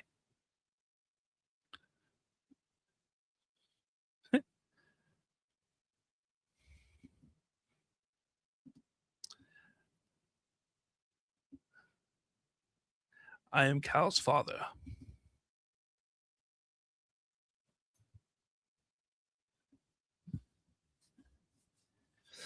You can't sit there and say that Tom Welling was not Superman. I know that Welling has said, I never became, their whole thing was no flights, no tights. But Superman is not just the tights, is not just the suit. It's the idea, it's the portrayal of how he handles things. And he was Superman in that regard. He was Superman.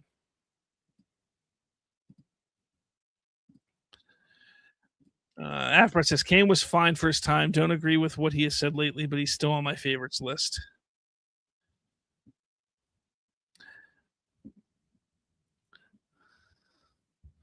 Afbret says Smallville was never about Superman. I mean, it was about Clark Kent, Kal-El becoming Superman. Yeah. Powerful says, honestly, I think DC needs to stop putting their movies out in the summer. They need to have learned some lessons. I agree. I think that they should have, instead of looking at July, where it's always packed, they should have looked at the end of April, at least in the beginning of the DCU, to really establish themselves and have a better chance at having financial success with their movies.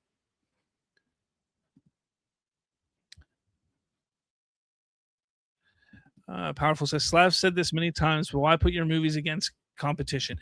Yeah, again, here's the thing. I believe a good movie will always do and make the money it's supposed to make, regardless of when it's put out.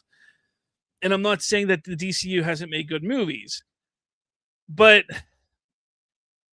like, take a look at last year, 2025, with Jurassic World, Fantastic Four, Superman, all coming out within 3 weeks of each other. Superman won that battle. But then when they take Supergirl and you look at Supergirl and you put her movie out with Toy Story and Minions, and I know, wasn't there another movie I can't think of right now? But you put it against those types of movies. Moana, I think, was the other one. It's not going to do well. That's gonna be a rough patch for Supergirl, and moving a character like that out of there. I mean, even if they would have put Superman last year out at the end of April, I think it probably would have hit that 650, 700 million, because it would have been something for people to go see. Whereas, again, it was still successful. Like I said, a movie's going to succeed and make its money if it's good. but Supergirl was that was just like, I like the movie. I think it's a fine movie, but it didn't land for everybody, and that's just how it is. You guys still talking about Smallville there? We just missed my favorite scene. My favorite scene where you could save her, Cal. You could save all of them, and he goes out in his Jesus pose. The religious symbolism in this movie, which I could have talked about earlier, is phenomenal. I love the religious symbolism in this film, and I actually did a whole video on the religious symbolism and connections on this movie and the Bible. It is a great video. I encourage everyone to check it out. I really break down all of the connections and reasonings for those religious connections there. I was going to start a huge series called Pulp Culture and the Bible a few years ago, where I would take different movies that have very strong religious undertones and connections and really highlight and discuss them in a video. I did a few. I think I did 2 or 3 of them. One with Star Wars, one with Man of Steel, and I don't know if I was going to do a Matrix one. I don't think I ever did it. Actually, I don't think I ever edited it. I think I may have filmed it, but never edited it. But it was a cool idea and aspect. But I encourage you guys to find on my channel the one with Superman, because I think it's great. Let's see. Luke Cage, what's going on? Says, man, the stakes of Man of Steel feel so heavy, so real, so personal. You can feel the pain in Zod's voice when Kal destroys the last world engine. I miss this in DC films. Yeah, I mean, this was a much heavier film for sure than we are used to with comic book movies.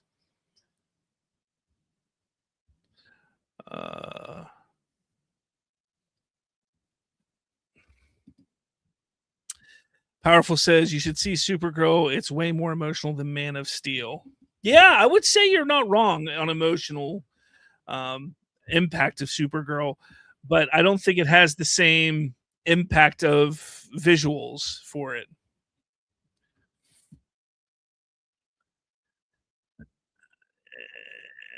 Keep your hands off my mother, or whatever he says. That's coming up here in a second. What'd that truck do to you? Come on.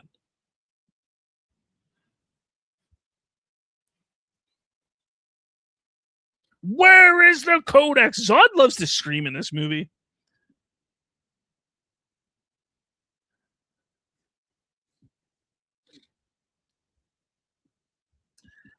So we're about to get into the best action scene in the movie.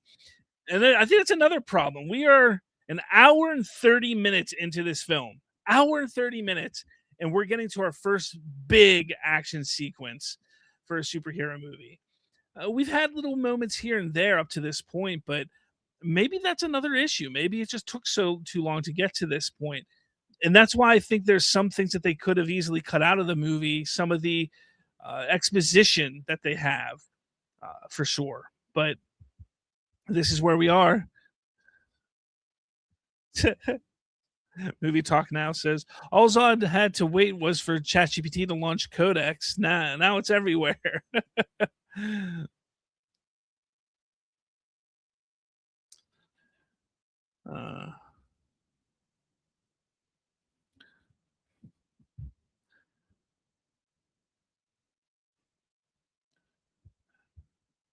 Luke Cage. Perhaps had they spent more time on Krypton, it could have. That was the best parts of Supergirl. I still think Supergirl was better than James Gunn's Superman. Me too. I think so too. I like Superman, but I really like the Supergirl movie. I really do. I do really like the Supergirl movie. I actually didn't pick it up today. I needed to buy it. I didn't buy it yet. It just released on digital today. So I need to get that.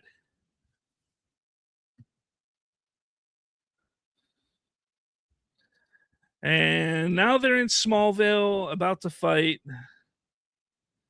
This is a great scene. Best action scene in the movie.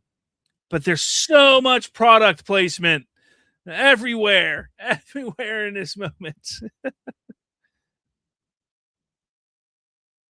Half Breed. I'm just glad with Superman we finally got an adaptation where we didn't have to sit through his origin. Very true.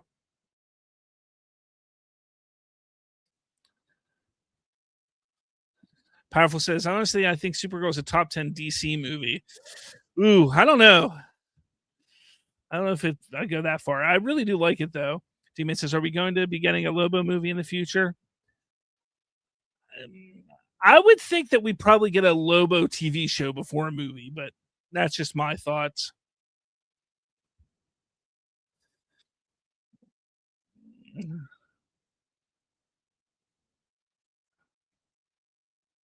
They decimate this town. The destruction that happens in Smallville is insane. Absolutely insane.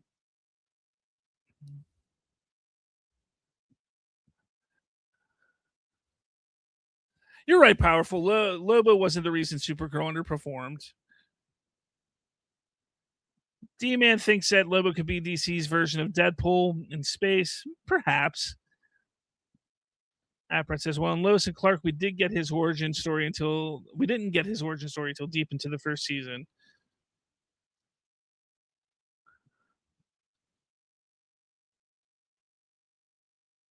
IHOP, there's the IHOP. And we got 7-Eleven, we got IHOP, we had Sears.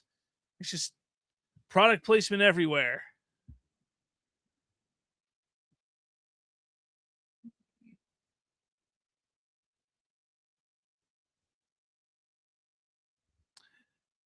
I like the fighting.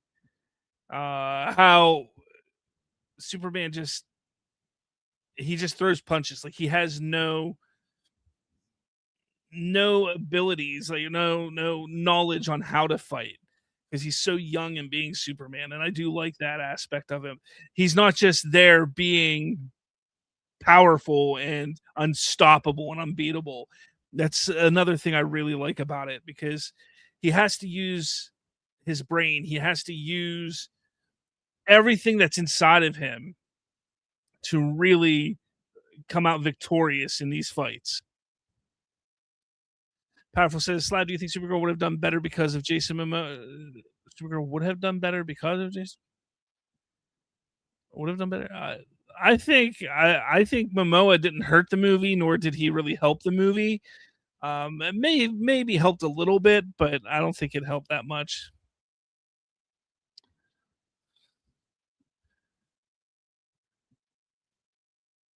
One of my favorite moments is whenever Superman's getting his ass beat here on the ground, and he tries to fly away, but he gets grabbed by his cape and slammed down. There it is, boom! He gets slammed down. It's such an interesting choice.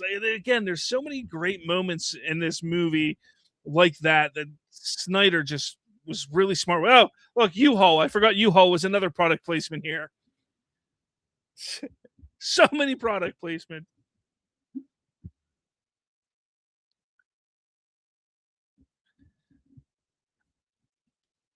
Just the military aspect was cool. I really liked that, and I thought that was fun.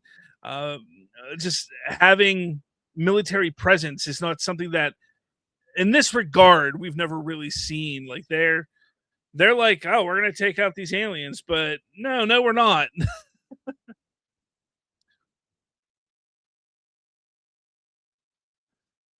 D-Man said, how would Supergirl's underperformance and critical response affect Man of Tomorrow? I think that they have to rethink their marketing approach, and I still think they need to reconsider and rethink their approach in releasing and how they release the movie. Powerful, that's the thing. I don't understand. Would it have done worse without him? No, I think it would have done about the same.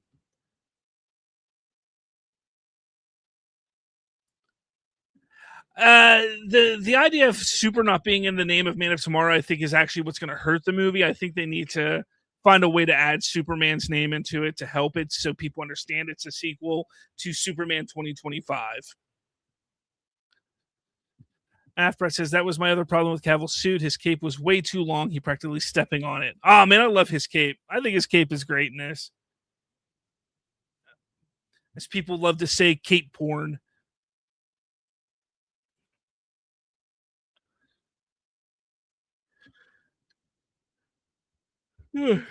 Excuse me.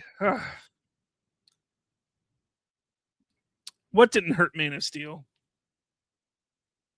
Man of Steel, like Man of Steel being the name, or the Dark Knight? You're not wrong. You're not wrong. I mean, it may not hurt it at all. I think the Dark Knight, though, I say this all the time, benefited from Heath Ledger's death, and it sucks to say that because I would have loved for him to continue playing that role in the third movie like they were planning on. But yeah, I don't know. I think the whole idea of the naming convention is important, and you have to do the right names. That helps as well, and that goes hand in hand with marketing.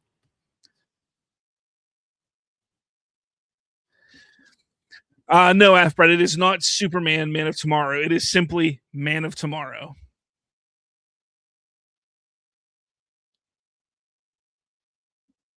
No, no, not the cape. I mean, I like the cape. I do like the cape.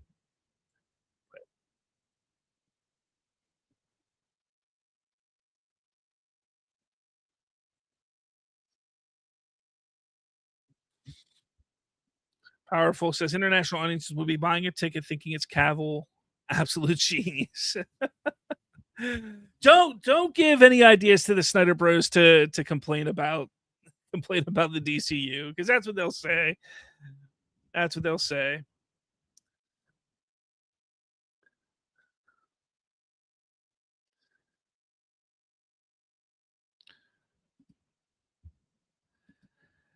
And this is the moment in the movie where where Superman comes out and the military stands down, and you start to see this.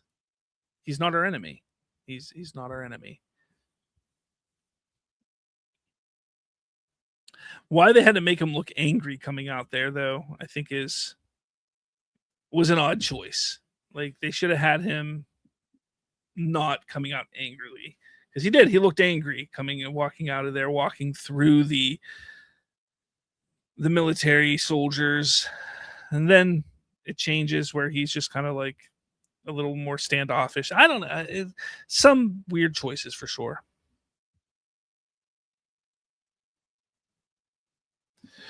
D-Man says, what would the third movie be named? Last Son of Krypton? Maybe. But again, Man of Tomorrow is technically not a direct sequel to Superman. While it is a continuation of the story, it's not Superman 2. So you could still, at some other point, do Superman 2 if you really wanted to, if they so chose to do it that way. Powerful says, I don't think we will get a third Superman for a while, even if it does well. Batman is priority. No, I disagree. Like I said a few weeks ago, Superman is your foundation of the DCU.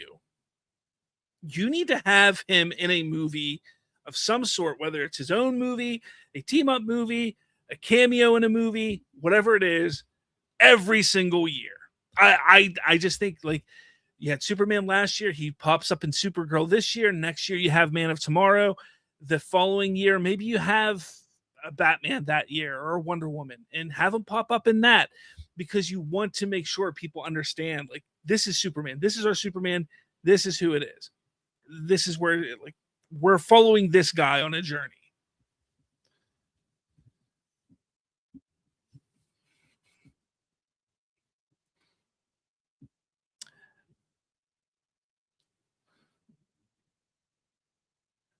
I have located the codex. After it says, Gunny has even said Clayface takes place before Superman, the first movie that's not in chronological order. Yes, yeah, that's true, and that's fine. I mean, I hope that they jump around like that. Like, I'm fine with it. Like, give us a movie about young Hal Jordan. I would love to see that. Give us a story about, I don't know, anybody from the past. Give us a Justice Society. Give us a whole bunch of stuff. I'm all for it. D-Man says Matt Reeves still doing his Batman movies. Remove that plural from movie. It's just going to be a movie. I think he's done after this next movie. Personally, I think And that's the smart move for DC, in my opinion. Powerful. Would a Batman Superman World's Finest make money or be a complete flop? I think it would make money, especially if you get the right the right Batman. Latina Sunshine 67. Hey you back. D-Man says lots of Reeves in DC, isn't there? George Reeves, Christopher Reeve, Keanu Reeves, and Matt Reeves. Keanu Reeves. Oh yeah, Constantine. Well, it's Christopher Reeve. So it was George Reeves, Christopher Reeve, no S, Keanu Reeves, yes, and Matt Reeves, yes. So yeah, you're onto something there. Dave Miller, what's going on? Says they need to get general audience invested before they do stuff for the comic nerds. 100% agree. Look, you can do both at the same time. You just have to make sure that you get that large general audience into it. So we're at the moment here where the one part of the world engine is over top of Metropolis now. So we got about 25 minutes left in the movie. Powerful says Gunn directs Brave and Bold. You agree he'll be like Duck It, We Ball, F It, We Ball. What? Gunn directs Brave and the Bold. You agree he'll be like I don't think he's going to direct Brave and the Bold. And I am one of the ones who believes that James Gunn needs to step back from the director's chair just for a little bit, not forever. Just step back a little bit and then get back into directing at some point. But let's establish and really build the DCU before he jumps back in the director's chair. Like, I personally think that it would have been smart for James Gunn to direct Superman, hire somebody. He could have wrote the next one, but hire somebody to direct the next one, and then him just help build it and then direct the Justice League movie. Like, I think that would have been the smarter play for him. But hey, Latina Sunshine, it's emo nerd girl. If you remember me, I do remember you. I do remember. How are you? Powerful says, what would a gun Batman even look like? Yeah, I don't know. So these effects with the world engine and crushing Metropolis and the people and the buildings and everything there is so cool. It is really cool. It was a very different take on destroying the world or taking over the world. Let's not forget that back then, around this time, we were getting all of like the same thing where the villain was putting something on top of the Empire State Building and was going to change the way that everybody looks in the world and turn them into lizards or something. I don't know. Like that's the kind of stuff we were getting back then. This was, I think, a cool way to go. Dave says Gunn loves the Adam West Batman, his favorite. That is concerning. Yeah, he likes Adam West. So do I. I mean, I have fond memories of watching Adam West as a kid, but I think he knows. First off, we got a glimpse of Batman in the DCU in Creature Commandos, and the way he looked in that was not Adam Westy. So I think we're all right.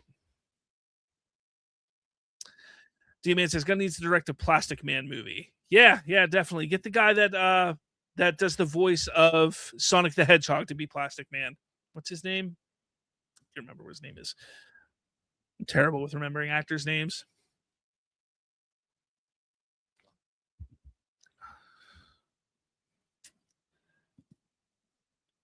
If I don't stop that machine.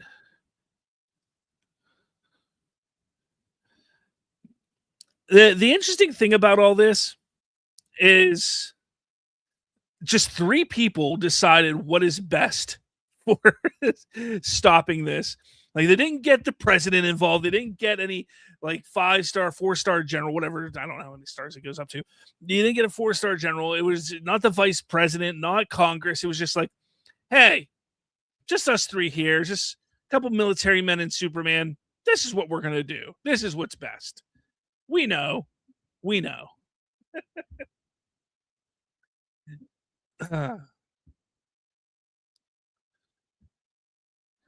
Dave says, yes, gun is more Plastic Man or Booster Gold material. Yeah, I can see that. I can see that. I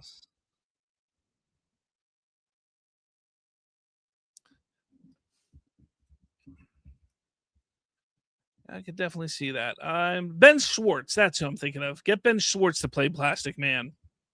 I would be all for that for sure.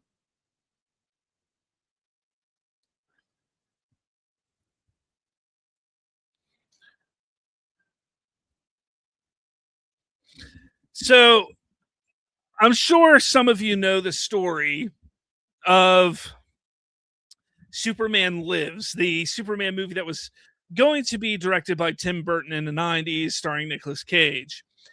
I don't know if you know the story of Kevin Smith, who was actually hired to write the movie at one point in time before he was taken off by Tim Burton. But John Peters, who was a producer at Warner Brothers back then, really wanted some things to be done in a Superman movie. They, even in 2013, got those things that John Peters wanted. John Peters wanted a polar bear in a Superman movie, which we see a polar bear in this film. But then he wanted Superman to fight a spider. Yes, he wanted him to fight a giant spider. Now, the giant spider that he fights is obviously the World Engine, and it's got the tentacles and legs almost, and the legs like a spider almost. That's kind of the whole idea. I always think of that story of Kevin Smith where he talks about what John Peters wanted in a movie, and then we see it in 2013, which was 20 some years later probably, and we finally see it. To me, that's ridiculous and crazy. I will say this scene that we're on now where he's fighting the World Engine, the coughing that he does is so out of place. I remember sitting in the theater watching this and hearing the coughing from Superman, and I thought it was actually somebody in the theater because just it doesn't sound right. It doesn't match with the movie. But again, it's no movie's perfect. No movie's perfect, but this, in my opinion, is damn near as perfect as you can get. Latina says, I'm good right now. I'm trying to embrace my Hispanic culture. Go for it. My best friend growing up was Mexican. Was a Mexican kid guy. He's still my friend to this day, but good kid. Gotta embrace your Hispanic culture. Absolutely. D-Man, I hope if Gunn directs Batman, we get the 66 Batman theme. Jeez. Brett, Nicolas Cage would have been the worst Superman actor ever. So glad that was canceled. Dude, I would love to see it though. I would absolutely love to see Nick Cage like actually play Superman. I think it would be hilarious. Latina says, I like Blue Beetle. Can you think of any more Hispanic superheroes? I think of any. I can't, but let's take a quick look. America Chavez from Marvel. She was, in Doctor Strange 3. Jessica Cruz, one of the Lanterns. Renee Montoya, who plays the Question. So yeah, there's a few. In DC. Jaime Reyes, Miles Morales technically is Hispanic. Yes, he's mixed. So yeah, there's a good bit. There's a good bit. Kendra Saunders is a Cuban American who played Hawk Girl, or who is Hawk Girl. So there's quite a few. It says Miles. Yeah.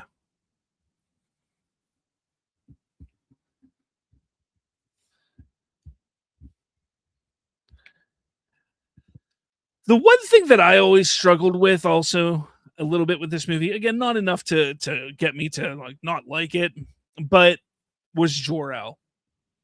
His consciousness, his ability to still talk like he's there and alive, it kind of bothered me. Like, to me, it feels a little cheap in a way to get Russell Crowe to do more acting and to push the forward. Again, more exposition. There's so much exposition in this movie. It's crazy. Any Indian superheroes, though, we aren't as represented. Is Kumail Nanjiani Indian? Is he played the one guy in Eternals? Yeah. What the heck's his name? I can't remember the character's name. That's the only one I can think of right now. I apologize because you're right. Not.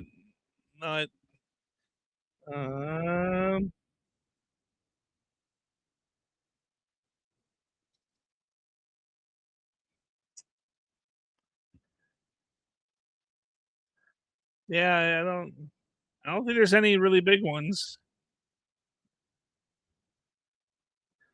Miss Marvel. Huh.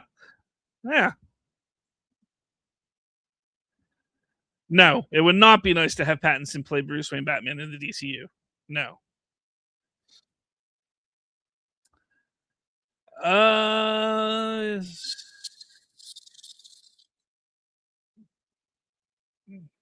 Everybody's getting scared. Oh man.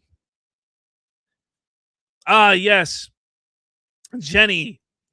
We have Jenny here who is supposed to play Jenny Olsen.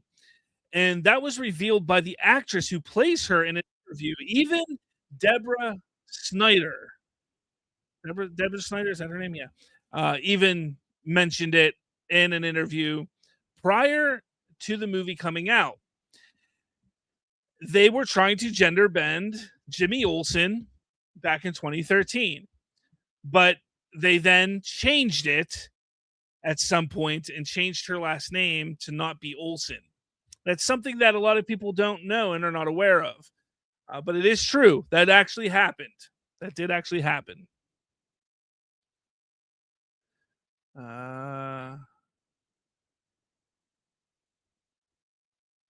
Powerful says it would be nice to have Pattinson in the DCU so we can laugh at it. We can still laugh at Pattinson now. D-Man, Jenny Olsen instead of Jimmy Olsen. Snyder, you genius. After I don't know if any redheaded superheroes, just super villains. Poison Ivy. Yeah. This scene here where they kind of morph Cavill's face for just a split second into Christopher Reeve's face is genius. Because if you look at that scene closely, you will actually see that moment, and you do see Christopher Reeve. It's ingenious how they do that.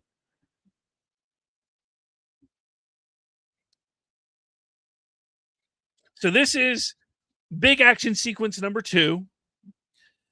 It was all right. It wasn't as good as the Smallville fight at all. It was all right. It's just fighting a robot essentially in the Indian Ocean. Which, again, John Peters wanted him to fight a giant spider, and that's what they got.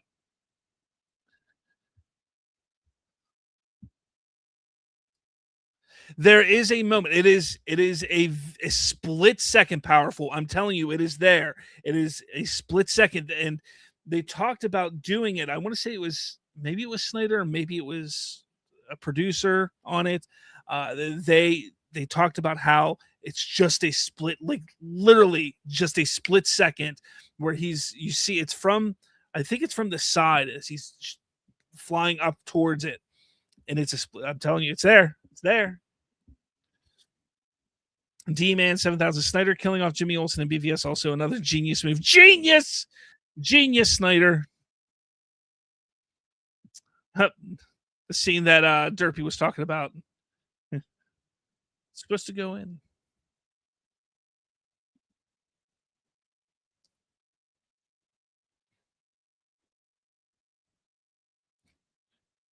It's supposed to go in all the way.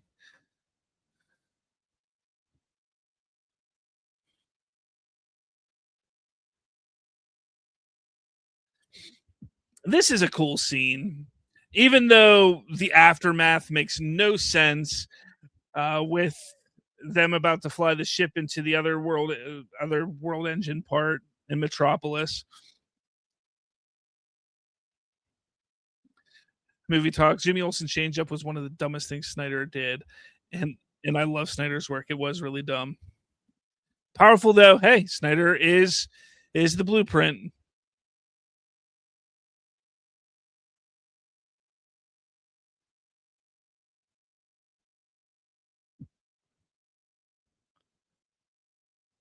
If you destroy this ship, you destroy Krypton. Krypton had its time. Its chance.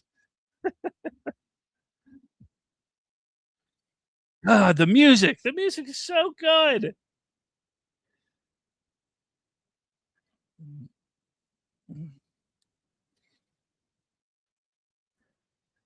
And then, have you ever seen the supercut of this with the beginning of Batman v Superman?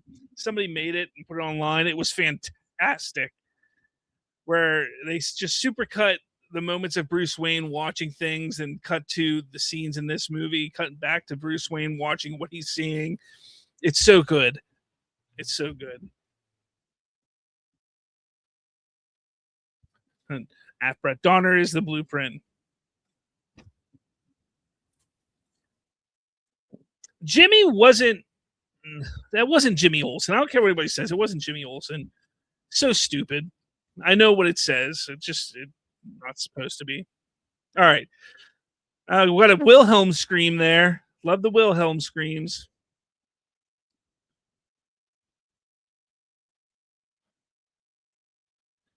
Brett says nothing will ever beat John Williams. Look, John Williams is what got me into musical composition and scores, and really got me into music growing up. So I agree, John Williams is fantastic. But Hans Zimmer, you're looking at 1A and 1B. You got John Williams 1A, Hans Zimmer 1B. Like, they are both so fantastic at what they do, and the emotion that they're able to bring to films.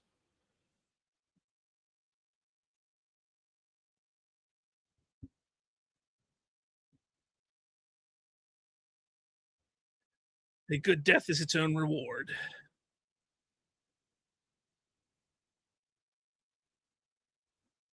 So again, this moment is a little wonky and ridiculous because everybody's getting sucked in to that, but Lois is not. She's falling. She's falling when everybody else and everything else, even the things on the ground, are getting sucked in. It makes no sense. Everything is getting sucked up past her. It was, yeah. Made no sense. Again, not enough for me to not like the movie, though.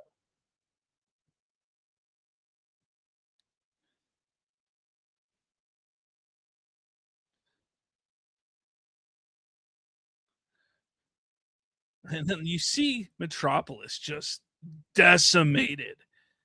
Just absolutely decimated. I always said that I thought it would be a cool idea to tease Batman at the end of this movie.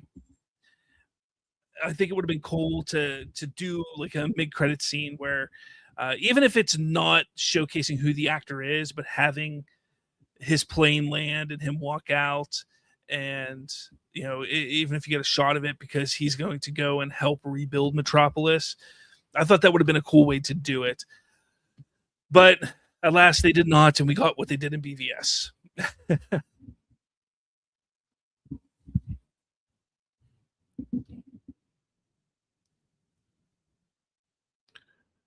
Let's see.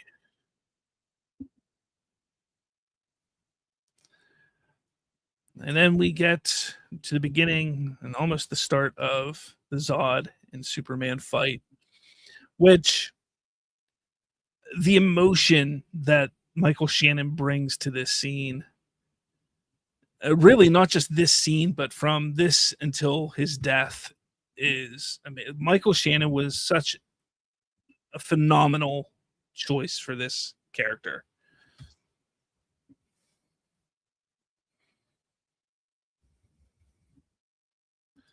Powerful. There's literally no point in Wallace's closed movement. Cavill's now 45. Gal is box office poison, and Affleck said last month that he never wants to play superhero again.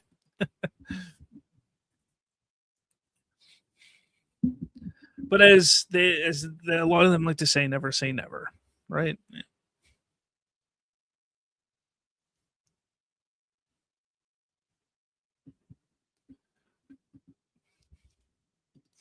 But exactly, they're all basically too old for their roles. They've all moved on. It's time others do the same. So the emotion blames Superman taking everything from him.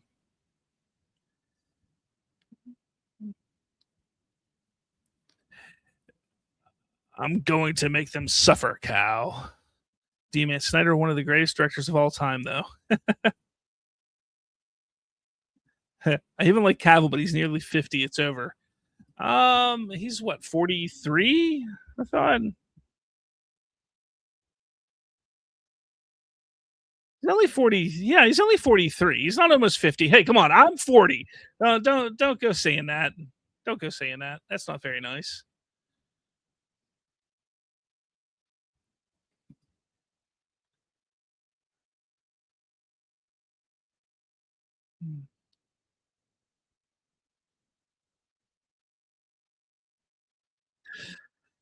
One thing I like about this moment is as Zod is kind of developing these powers, the one thing he never develops is the ability to fly. That's that they keep that to Superman essentially. Like I know that there's that moment where they're in the sky and they're fighting, but it's not Zod flying. He's just getting punched by Superman, and then they take him out to space, and then they fall back down. Like it's never Zod flying, which I do like.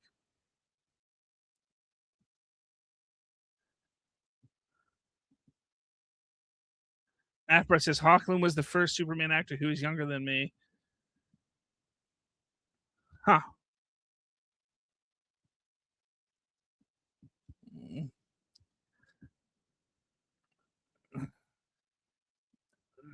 Again, just the fights that they're the fighting that Superman does in this is just so like he doesn't know what he's doing, and I like that about it. I love that aspect. Af Brett says told him that when I saw him in Motor City Comic Con a couple months ago, he didn't want to believe me when I told him he was younger than me. How old is he? Um,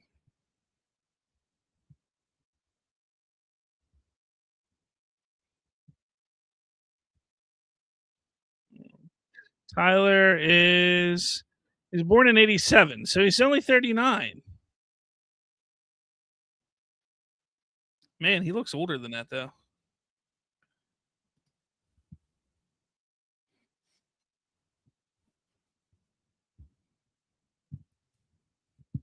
Where did you train? On a farm? How does he know that was a farm though? How did he know that's a farm?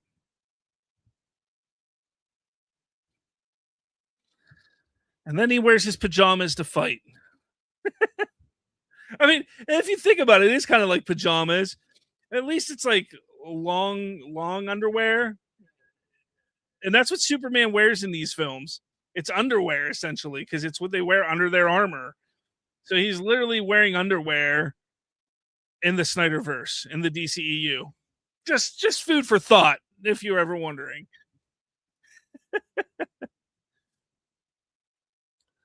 Just like long johns, like the what old cowboys used to wear under their stuff back in the olden days. I think that's funny. And I guess Zod is flying. I didn't think he was flying, but he does. They had him fly in this. That's kind of he does fly because he hovers up and everything. Yeah. Oh well, I was wrong. I don't think they should have given him all the abilities so quickly, though. I know that he was a warrior and such, but you guys are going to make me hate this movie, aren't you? No, I'm just kidding.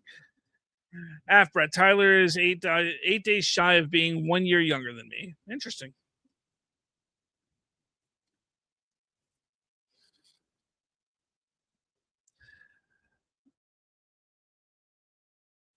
Oh, we're almost to that part. The other controversial scene at the end of the movie where Superman kills Zod.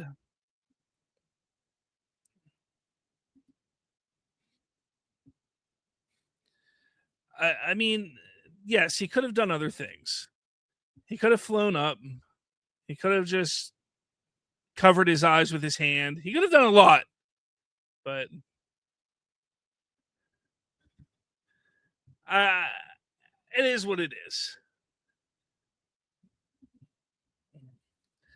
You know, he had to make the choice. He had to make the tough choice of the last connection he had to Krypton or his new,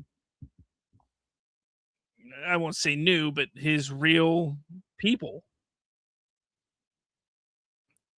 Movie talk, fair point, Slav, about him getting his abilities too fast. Yeah. Afrat, why can't they design suits to be more functional? Example, in the bathroom department. Funny guy says, imagine that the Cavill suit, but comic accurate.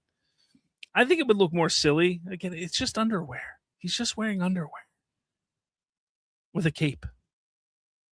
It's like what we used to do as little kids when we would run around in our underoos and put a towel around our neck and say we're superheroes. Everybody did that, right? Wasn't just me. Everybody did that. That scream of despair. And then this scene here where he's crying was reused in Zack Snyder's Justice League. Flipped. They kind of flipped it a little bit. And I think it may have even been an alternate take that they used in Zack Snyder's Justice League for the one scene where it's the vision of seeing Lois dead as he's holding her bones in his arms. Afrat says, Soups doesn't kill, but it was either he kills Zod or Zod continues his rampage. Correct. Funny guy. But imagine that without the trunks. Yeah. What about Corn Sweatsuit without the trunks? I like the trunks on his.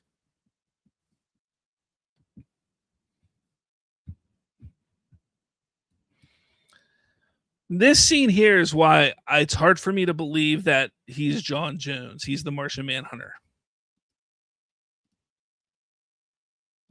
After my friends and I would play Power Rangers at recess. Me too.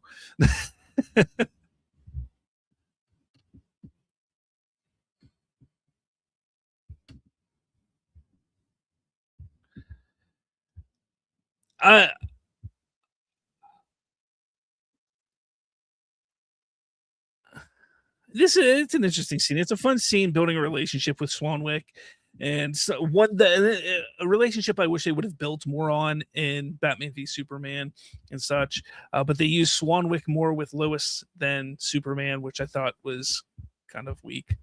And then you get Carol Ferris here in this moment, which I thought was always interesting too. Kind of like, oh, are they going to get Green Lantern? They never really do. Sid says females in Superman 25 greater than females in Man of Steel. You are such a gooner. Funny guy says, yeah, why would Martian Manhunter work for the military government? So out of character. D-Man, what about dogs? Dog was better too. Oh, because of Crypto and this scene. Come on, guys. If this scene doesn't just hit your heart, it's something parents do. Like, we stop for a moment sometimes and you look at your kids and you see them doing things that you just realize at that moment, like, they could be something. They could be something. And I think every parent feels that at some point, whether the child ends up being something or not. But like in this moment here, absolutely. Because we knew that he was going to be something. Funny guy says, I think the military would go after Martian Manhunter. Yeah, if they knew it was Martian Manhunter, they definitely will. Just like they went after Superman. The military would have him dissected. Sid says, I do agree it was a nice moment in the movie. And here we go. First shot of the Daily Planet with Clark walking in as an employee as he gets on and puts on his glasses. But nope, we don't see it yet. Nope.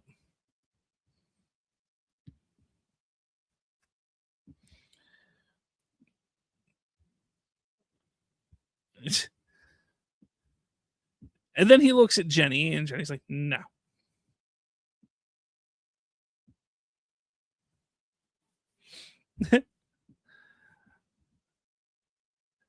And this scene is fantastic. It's another. I probably said fantastic too many times in this watch along, but I do love so much of this. Welcome to the planet. That's so great. And then the reaction that Clark gives, because he's like, yeah, it's a nice little pun. Welcome to the planet. Welcome to the Daily Planet. Love it. And then it's Man of Steel with the amazing bombastic theme in the background. Guys, this movie is so good. Even sitting there talking about and seeing some of the unfortunate things in it, it's still an amazing movie. It really is. But what do you guys have to say here? We'll finish up the chat and we'll call it a night. Sid says Superman and Man of Steel had similar themes, actually, of parents being proud. Very much so. Brat, my favorite scene was when he threw the drone out of the sky like it was a toy. Sid says Superman 2025 and Man of Steel handshake. Yes. Funny Guy 9000. I wish Snyder explored more on the Daily Planet. I do too. But let's, guys, don't think. Like James Gunn didn't spend a lot of time with Daily Planet either in Superman, specifically with Clark in the Daily Planet. There wasn't a lot of time there. So I hope that's something that James Gunn kind of explores and fleshes out. Look, we're getting that Jimmy Olsen show. I think that's going to be a big part of kind of expanding the Daily Planet and such, but we'll see. Brett says, I hope Gunn explores more of the Daily Planet. Yes. Sid says, please do Suicide Squad 2016 next. I don't see why not. I'll put up another poll, but maybe.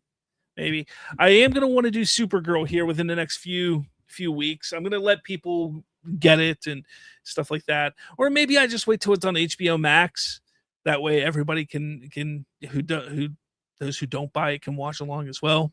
But yeah, this was a lot of fun. There was a lot of good conversation here with everybody in the chat. Thank you so much. Can't do Clayface next. I do this every week. I can't. Or are you just saying that's the next movie?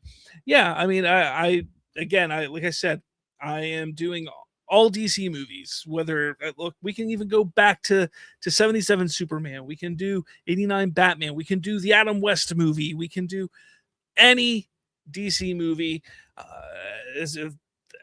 for as long as we can do it. And I want to do it once a week. That's what I want to do. These watch along Slavs movie night, just a lot of fun. But let's see. Said it's coming to Max in September. So it's Supergirl. I can wait till September to do that. Why not? All right, guys. I am going to get out of here. I am going to get to bed. I do have to work early in the morning. But Funny Guy says Air Squad would be funny to watch. Yeah. I think it'd be fun to discuss it already. But all right, guys. I'm getting out of here. Thank you all so much for watching with me. Like I said, this was a blast, and I'm going to do it again next week. Same time, same channel, just a different movie. So be on the lookout for what movie it's going to be. I will also be doing the Watchtower live on Monday next week, where we talk all about what's happening and going on in the DC world. But all right, guys, thank you so much for stopping in and doing things. Great show, says Movie Talk. Great stream, says Funny Guy. Sleepy emoji from Sid. Sid says, thanks, Slav. Have a good night. Yep. Thanks, guys. I will catch you all later.